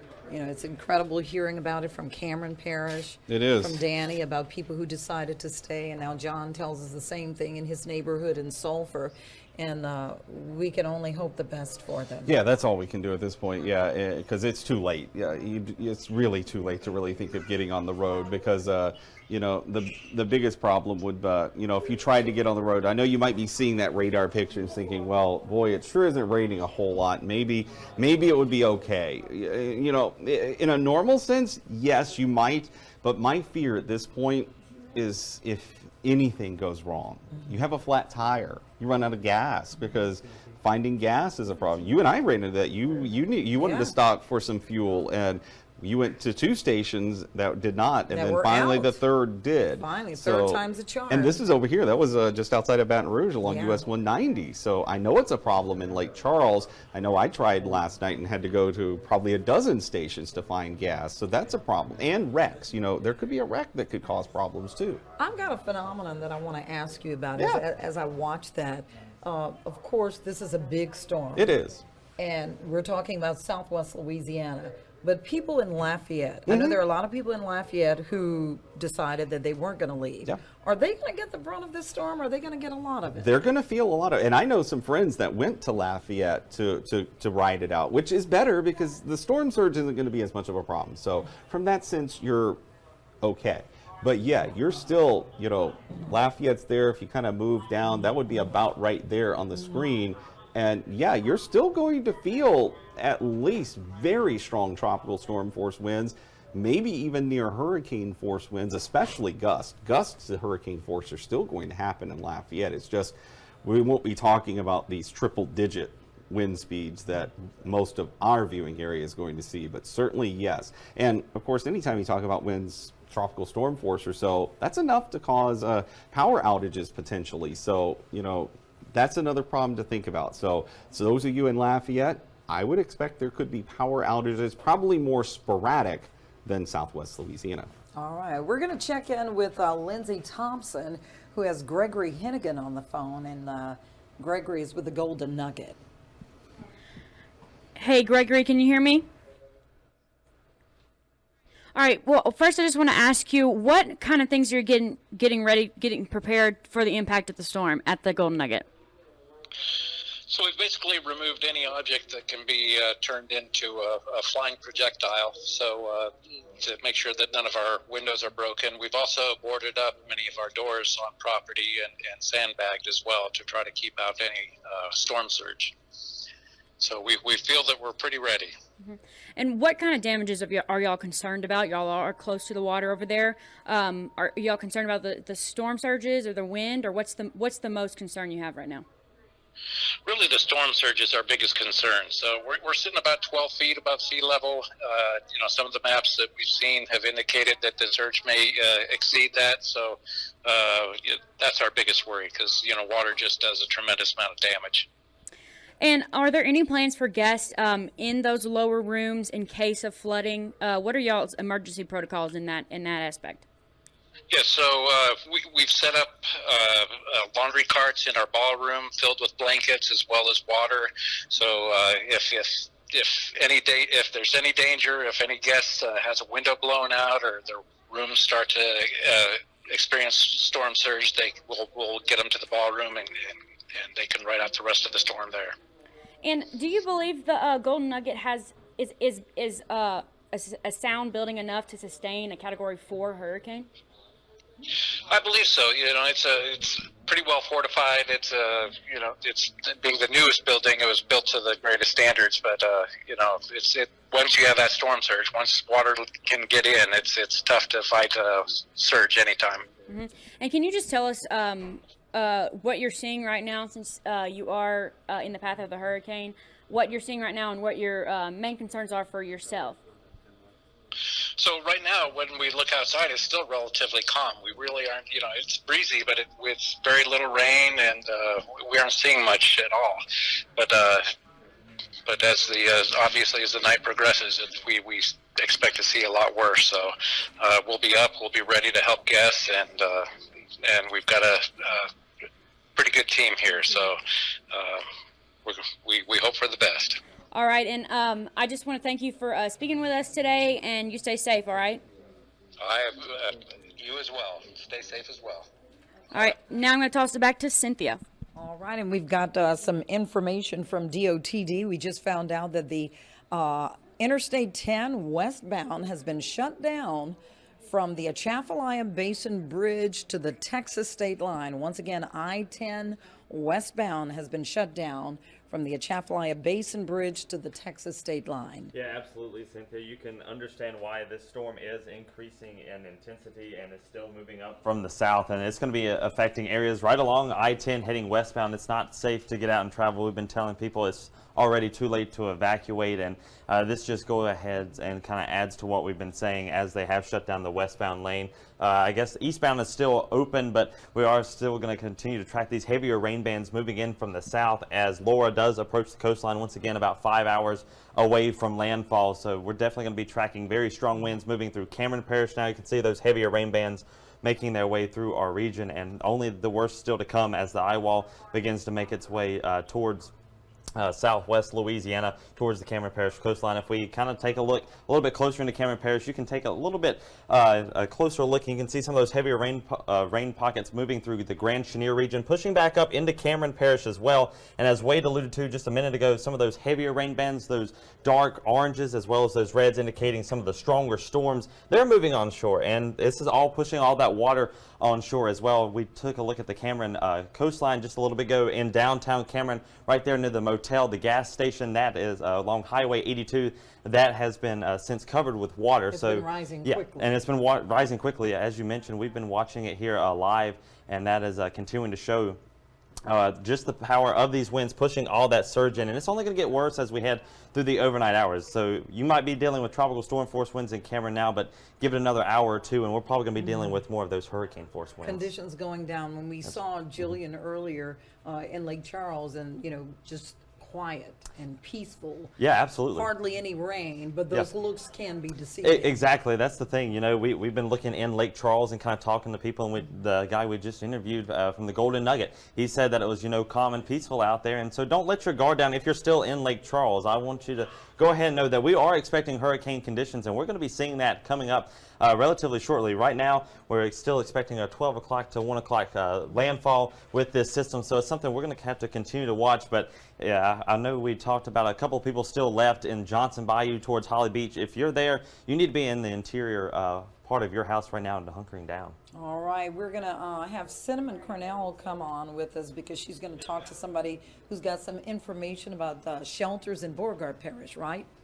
Correct, Cynthia. I'm on the phone with Deputy Greenman out of Beauregard Parish with Homeland Security. Now, Deputy, you gave me a call because you said you had some important information in regards to available shelters.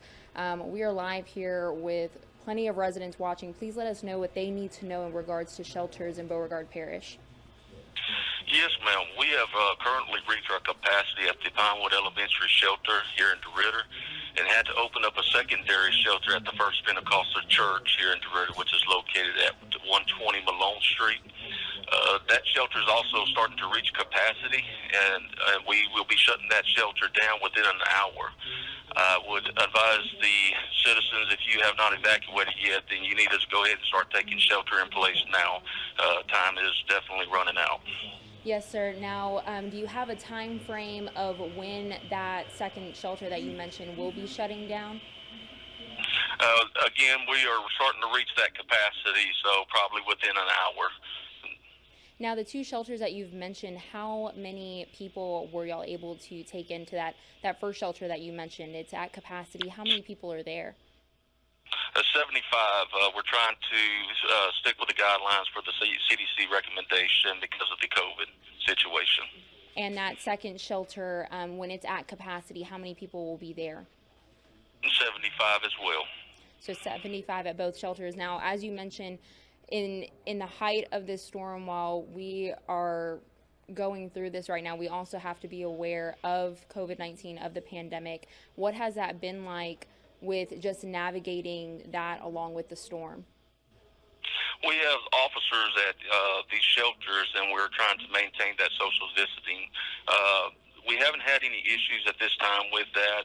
Everything's been running real smooth.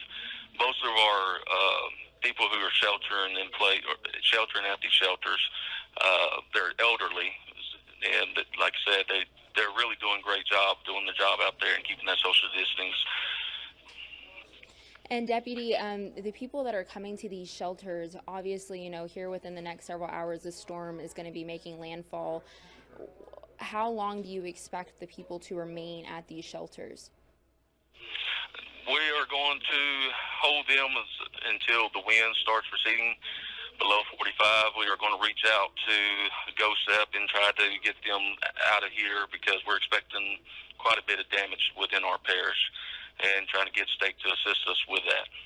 Now let me ask you this, when that second shelter reaches capacity here pretty soon, do you have any recommendations for anyone that might not be able to make it to that shelter and are seeking another shelter? Do you have any advice for those? No, ma'am, I do not have any advice for them yet because we do not have any other shelters. The secondary shelter was our last step that we can take. I just want to tell everybody that go ahead and start taking shelter in place now. Yes, sir. And is there any other important information at this time that you think the residents of Beauregard Parish need to know? No, ma'am, not at this time. Just pray for all of us. Yes, sir. We'll do. Thank you, Deputy Greenman. I really appreciate it. And if there's any further updates, please just let us know. Thank you, ma'am. Alrighty, sir. Be safe. Bye-bye. Again, that was Deputy Greenman out of Beauregard Parish, just talking about very important information in regards to shelters out there. He is reminding people that that secondary shelter will reach full capacity here very quickly. They're taking 75 people total at that secondary location. So if you are in need of a shelter, please, please, please go there.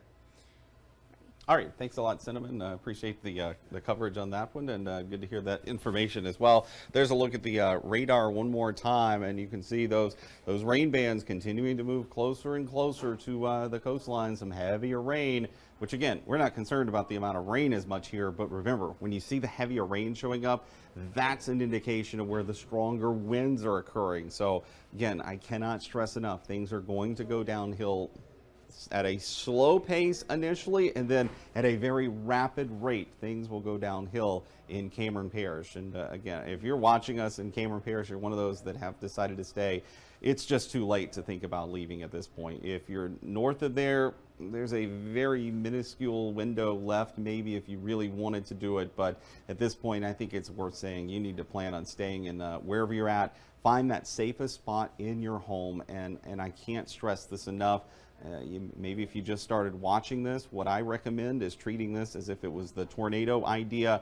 The most center point of your home, wherever you can get, usually a bathroom or closet would be even better, but sometimes those are not in the middle of your home. I realize that, but you may want to sacrifice having a window versus not if it's the smallest part of your home. And the idea here is a small room, if the roof comes off, the walls usually collapse. When the roof comes off of a home, the walls are unstable and they'll fall.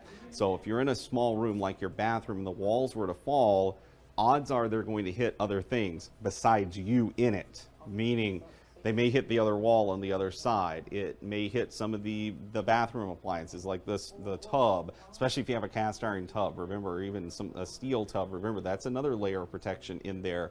And of course, there's pipes in the wall, which doesn't provide a lot of protection, but it adds maybe a minuscule amount of strength to the walls. But again, it's the idea that if the walls fall, they could hit each other instead of fully collapsing on you. Any children out there that have witnessed my school talks in the past, we go over this a lot when we talk about tornado safety. So again, this is kind of just a huge tornado is a good way to look at this, because the strength of this is really stronger than most of our tornadoes that we would experience. But again, an interior room in your home, go there. A bicycle helmet, something like that, if you have one, put one on. That just provides another layer of protection. If you are in your home and things fall, there could be debris flying. If you have that helmet on, it protects your head somewhat. And take that mattress with you. If you can get a mattress in there with you into the bathroom, or whatever room you choose to ride this out in, the idea of the mattress is it provides another layer of protection, something that would protect if things are falling or being blown around inside your home. And I also want to stress, please make sure you have a phone charger, because you want to have this. You want to keep your phone charged, because that's your kind of link to the outside world. You'll be able to watch us right here on KPLC, on our First Alert weather app, our news app as well. So make sure you have that on your phone now. We will be simulcasting over on some of our FM radio partners as well, as long as those facilities stay up and running, which obviously we have no control over. The weather is going to dictate that more, but we will be over on the Town Square Media Group and Gator 995 and all of their group later on tonight, and probably even at this moment. I haven't heard from my friend Mike Swallow, but I'm going to assume if not, we're going to be on there very soon as well, as far as information. And if you do go to that safe room, one more thing, take a hammer or crowbar or anything like that you might have, if you have one. And the reason why, in case things do fall in on you, it would give you a way to maybe help pull or pry things out of your way. Because realize that we've talked to all the local officials. We talked to Sheriff Tony Mancuso. We've talked to all the other officials in other parishes. And remember, they're not going to send help to you until the wind subsides enough that it's safe to get their folks out there. So you're not going to be able to call 911 and say, hey, my house is collapsed around me, I need help. They're going to tell you, unfortunately, that you're going to have to wait. So, you know, that's why having that ability, maybe if you needed to move things, you could. And again, I realize everyone may not have that, but even if you don't, maybe if you have something in your home that could work as a crowbar, which would be kind of like a levering device, you know, any sort of, you know, maybe a big lamp that has on a post or something like that to help. And you got some info. Okay, I've got some information. We want to do a little correction here. We told you that Interstate 10 westbound was closed. We're just getting information that is incorrect information. They have not closed down that portion of the interstate, and that's good news, I guess, you know, for those people who might still be out there trying to get out. So that information about Interstate 10 westbound being closed, that is incorrect. I-10 is still open east and westbound. At least for now. Yeah. And I've heard some behind the scenes info that may be coming though. Right, so we will keep you posted. I know there was a wreck there a little earlier. I think that might be where the confusion happened, is there was a wreck there, or at least something. There were some emergency vehicles on the road there, I know. So when you were talking about the tornadoes, that's very interesting. Because that is a very prevalent part of hurricanes. Yeah, the individual tornadoes too. Right. Sure, those happen inside of storms as well. And you know, when we talk severe weather, you've been here, you know, to see these too. When we see a cold front or something in the fall or spring, you know, we usually can pinpoint tornadoes a little bit better. Unfortunately, because it's a tropical system, we're not going to be able to pinpoint. And besides, I want you to be in your safe place anyway when this hurricane's coming ashore. So there's really not a need to really pinpoint them too much anyway, because you need. What's going to happen. Yeah, but they do cause the damage sometimes. Right. You know, you can see those. I remember after Rita, there's a few spots that I remember south of town, not too far from the airport, where there was a swath of pine trees that were just blown over or snapped, and that was more than likely a tornado that went through that vicinity, not too far from your house actually. And those happen. They definitely happen in hurricanes, and each hurricane is different anyway. But each hurricane, some have more tornadoes than others. Mostly they're on the right side, but even that's not always the case. This storm looks like it has more of its weather on the east side. There's definitely less rain on the west side. but that doesn't mean that there's no wind. It just means there's less rain. You may remember this picture after Rita was near shore. Remember the southern half didn't have any rain at all. Yes. It almost looked like a half a hurricane, and there was something wrong. Well, it was just the dry air that was getting pulled into Rita kind of made all the rain disappear. It was a weird look. But just because there's no wind does not mean, or no rain does not mean there's no wind. The wind is still there. It is still an area of low pressure. The wind is spread out over the entire storm. It's not just in one spot. And you may be wondering why the radar looks like it does. You may say, well, hey, it looks like that thing you're describing, Wade, that there's only a half of this hurricane eye. Well, most of that is because the radar itself is, of course, based in Lake Charles. This one is the Lake Charles National Weather Service radar at the airport. So it is based there, and it's seeing the top half or northern half of the storm much better. The southern half is still much farther away, and the radar beam has to go through the entire storm to see here. Now, I might argue there may be some hints of some dry air trying to be pulled in too, but I think more of this is just the radar dynamics at play, that it's farther away and it just makes it look like it's not raining, or that this eye wall is only a half of an eye wall. We'll see when it gets closer to land, but even if it was just a half of an eye wall, that's still a very, very, very dangerous half of an eye wall to get through. I'm kind of jumping ahead of myself. That's okay. Because, you know, the hurricane has not even made landfall. But I would like for you to address the situation that happens many times after a hurricane. For example, after Rita. Rita, of course, impacted Southwest Louisiana. We had a direct hit, devastation. The southeastern part or south central part of Louisiana was not affected.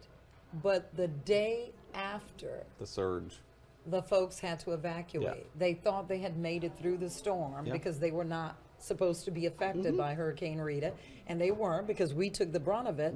But the day after, they were packing up and having to leave. Address that. Yeah, and it's kind of part of the way the storm works. You know, the Gulf's being pushed toward the coast, and it's more packed closer to where the winds are the strongest near the storm. But once the storm moves inland, you've got this kind of swath there at the very bottom of your screen that's pushing up.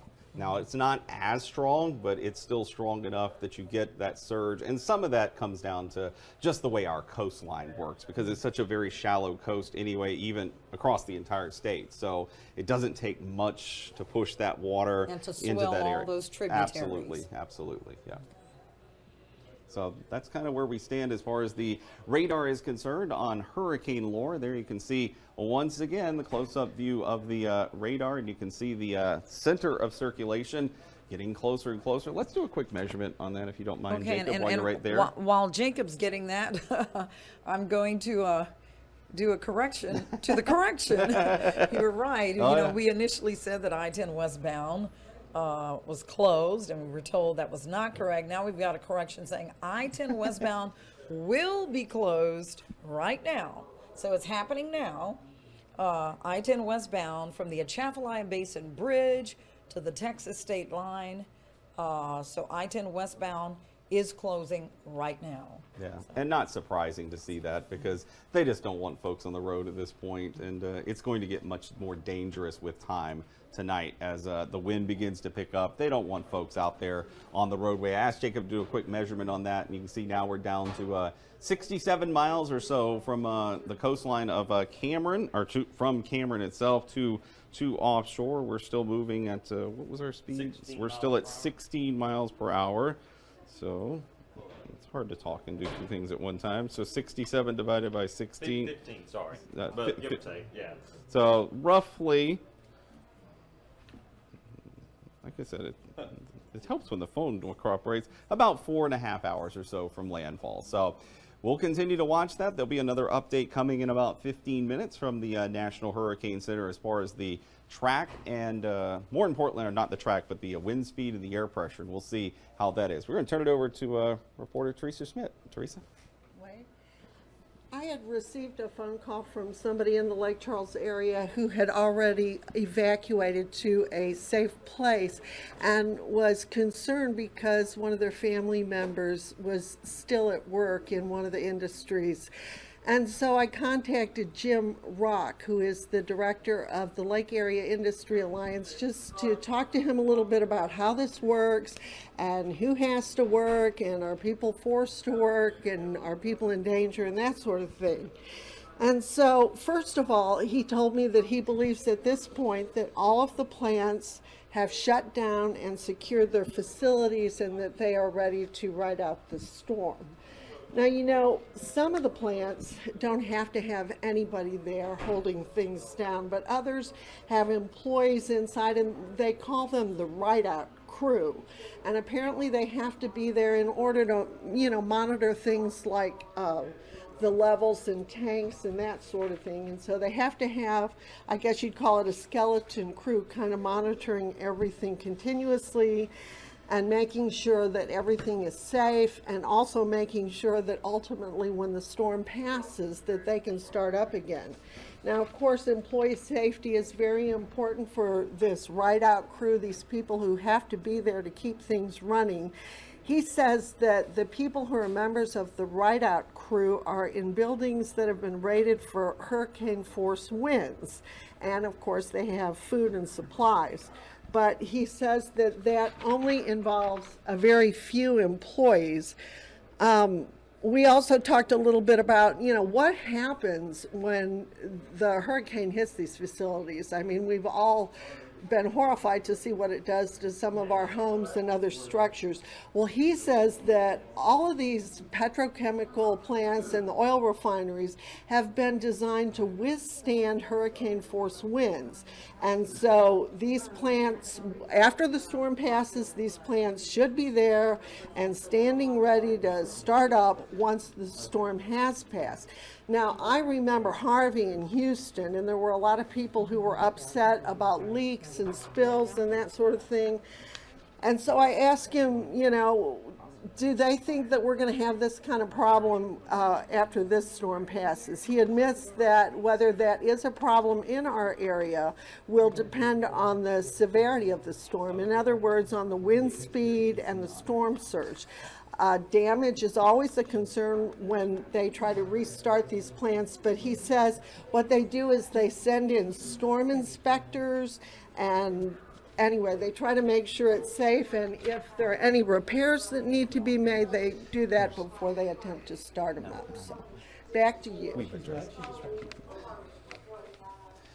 And we'll address this real quick. There is a tornado warning that was issued for, and thank you, Teresa. We will address, there's a quick tornado warning, but as I've told you, we expect these to continue off and on through the rest of the night tonight. And because hopefully you're already in your safe place anyway, since the weather is deteriorating, and we're not going to spend a ton of time tracking individual tornadoes like we would in a normal severe weather event, because you already need to be in your safe shelter anyway. So, but just a heads up, there is a tornado warning that is in effect for the southeast corner of Cameron Parish. That's for an individual thunderstorm or likely a little tornado that could be in those bands, but I expect more of these as these bands come ashore, moving inland from the Gulf of Mexico. It's very common to see tornadoes happen. They're usually very quick, short-lived tornadoes, or what we call spin-up tornadoes, but they definitely do happen. So again, just a heads up, that is happening the southwest corner of Vermilion, southeast corner of Cameron Parish. There is a tornado warning in effect, but all of the weather will continue to deteriorate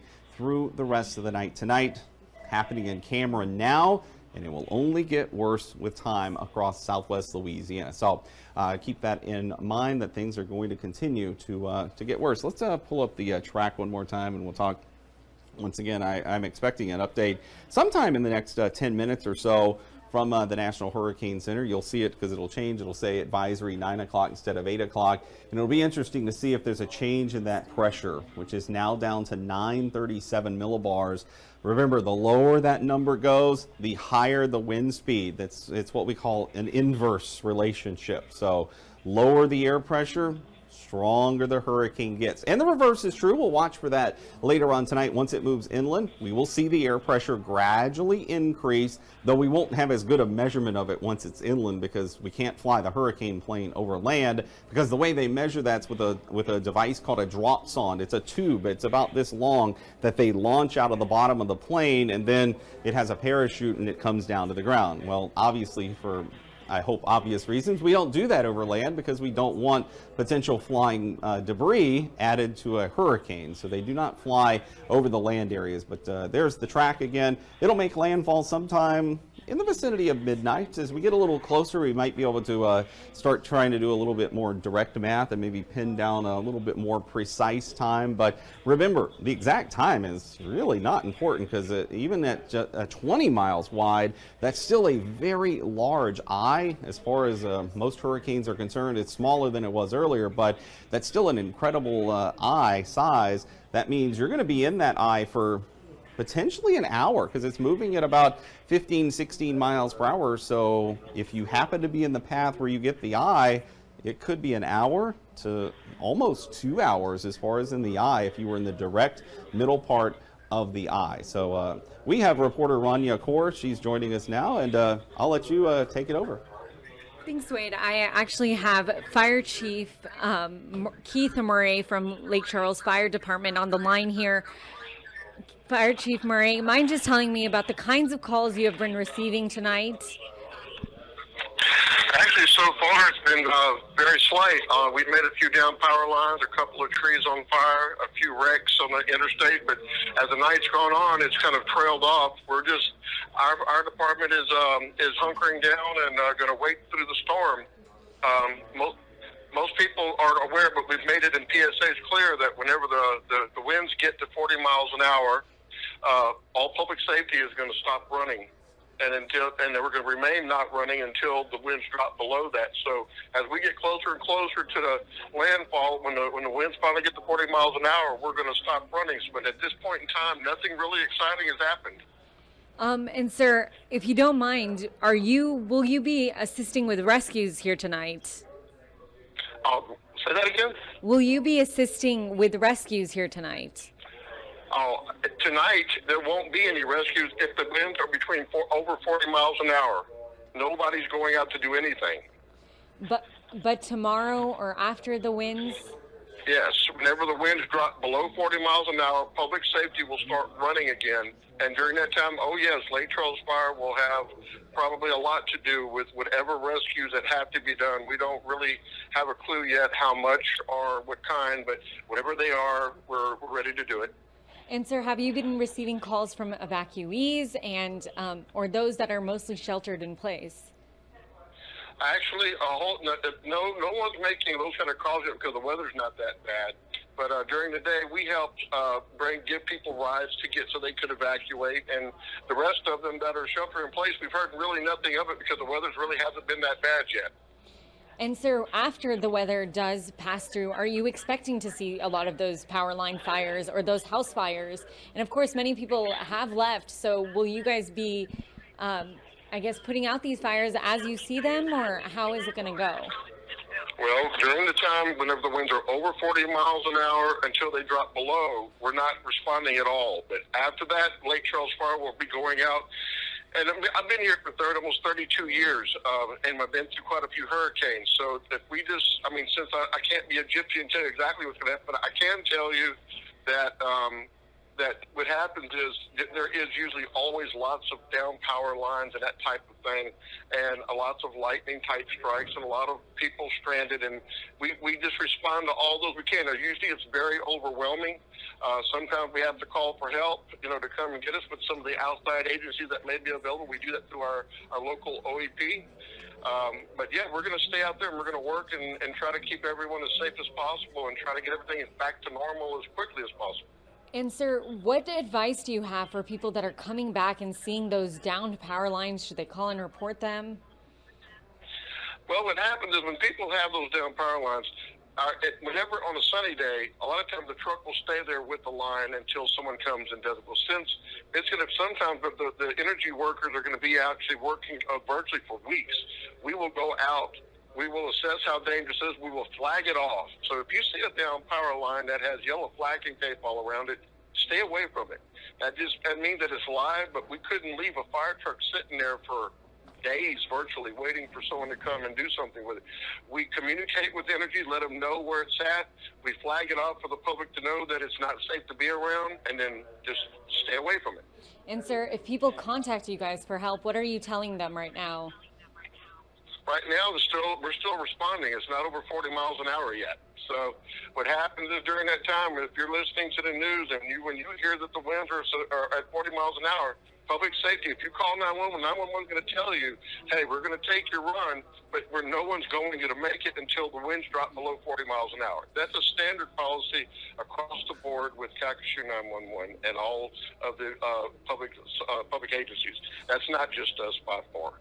Thank you so much, Chief Murray. Is there anything I missed you'd like to add? I would just like to tell people, just have faith. Lake Charles is a durable place. Lake Charles Fire, Lake Charles Police, and Sheriff Department are there to help you.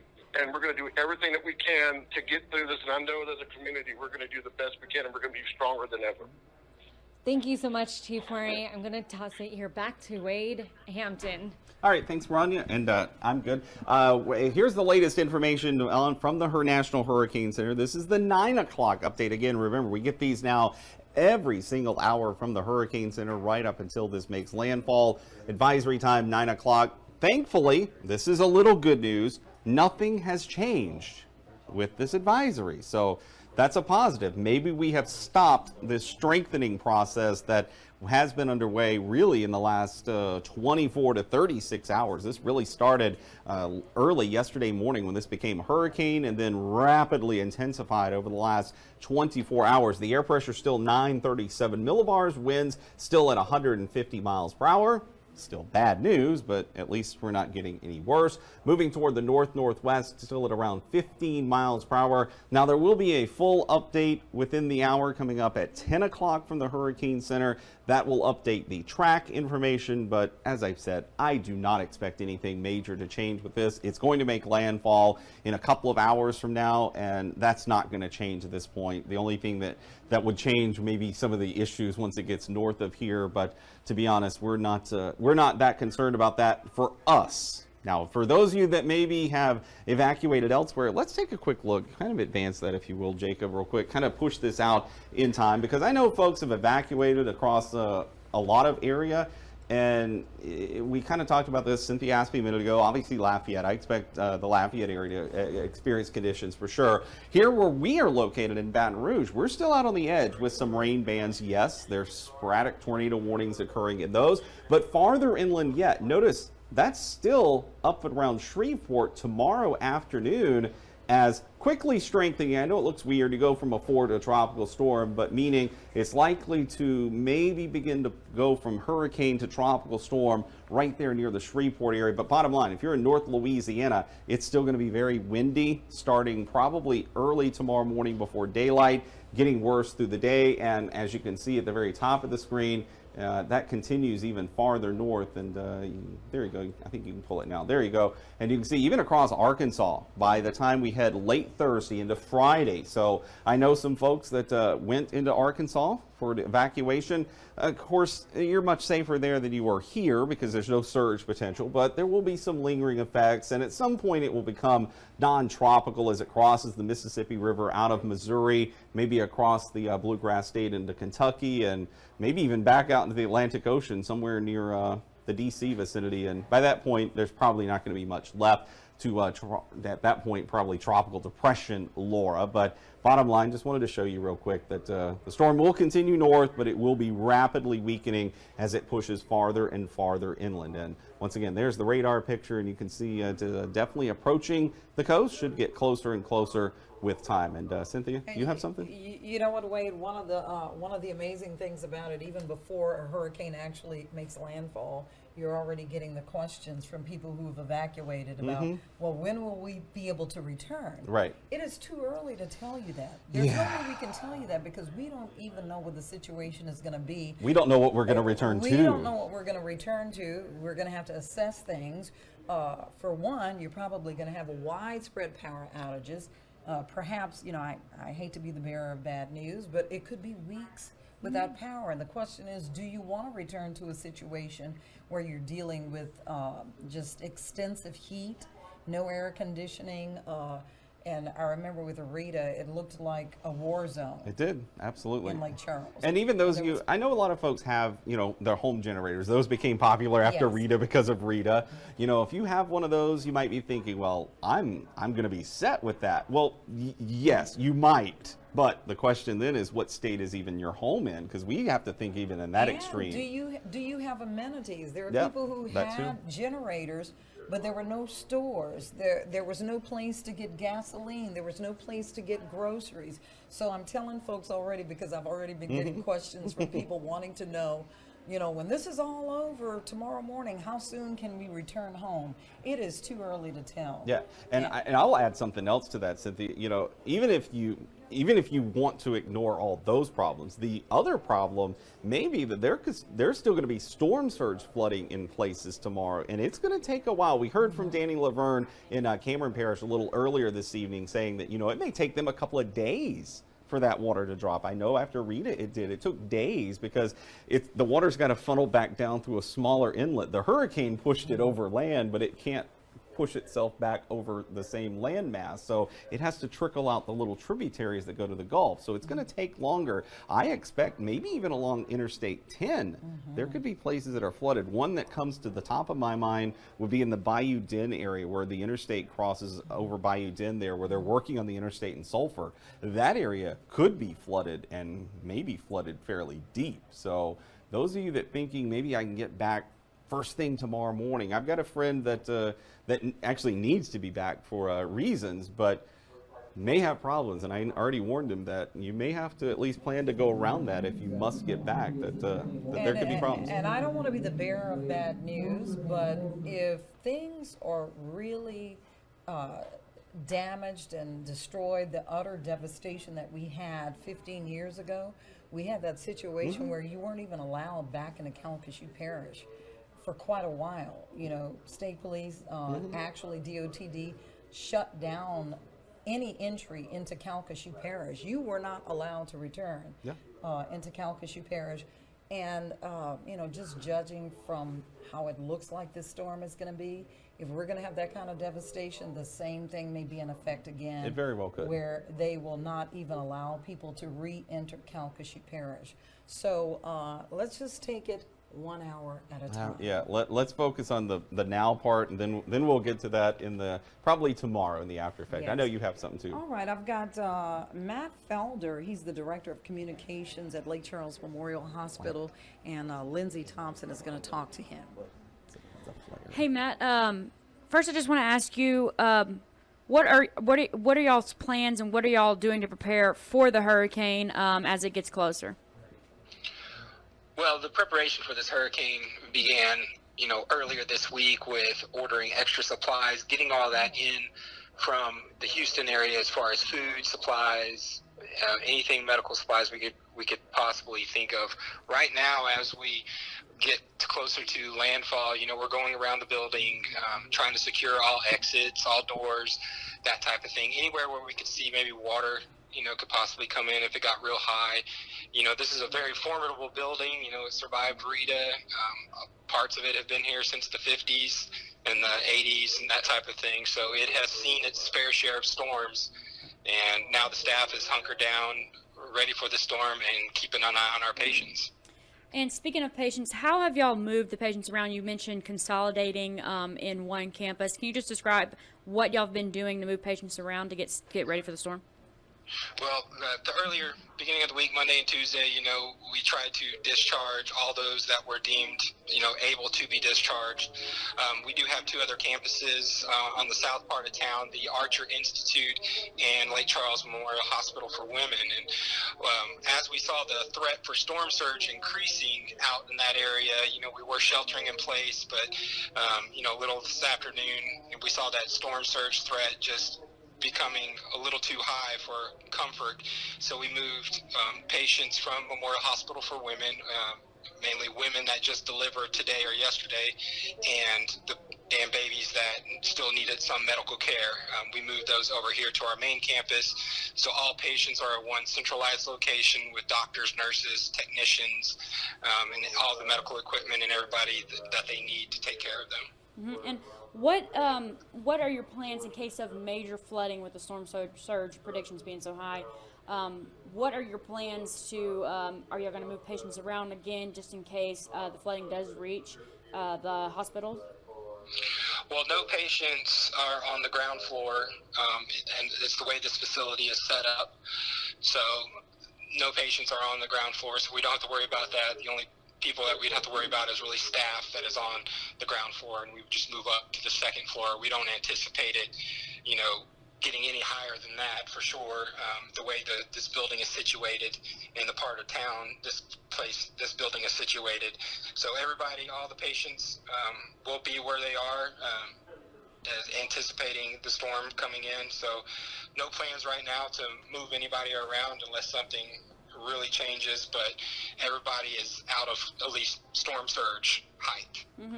And with coronavirus restrictions in place, a lot of family members are not able to see their loved ones, and those have probably evacuated. How can you tell me a little bit about how the families of patients are staying in contact with their loved ones right now in the hospital? Well, the family can contact, the most likely know what unit their family members are on, and they can call that unit.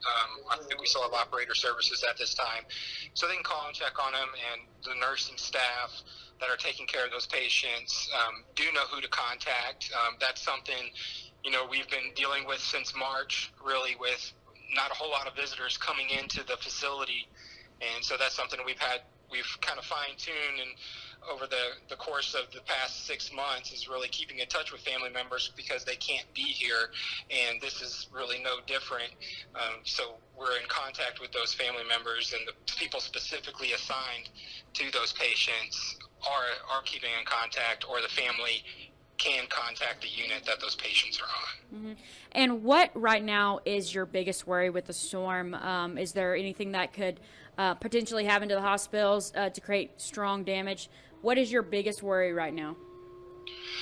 We would just be worried about, windows blowing out. During Rita, our atrium area lost some windows, but, nobody is in that area.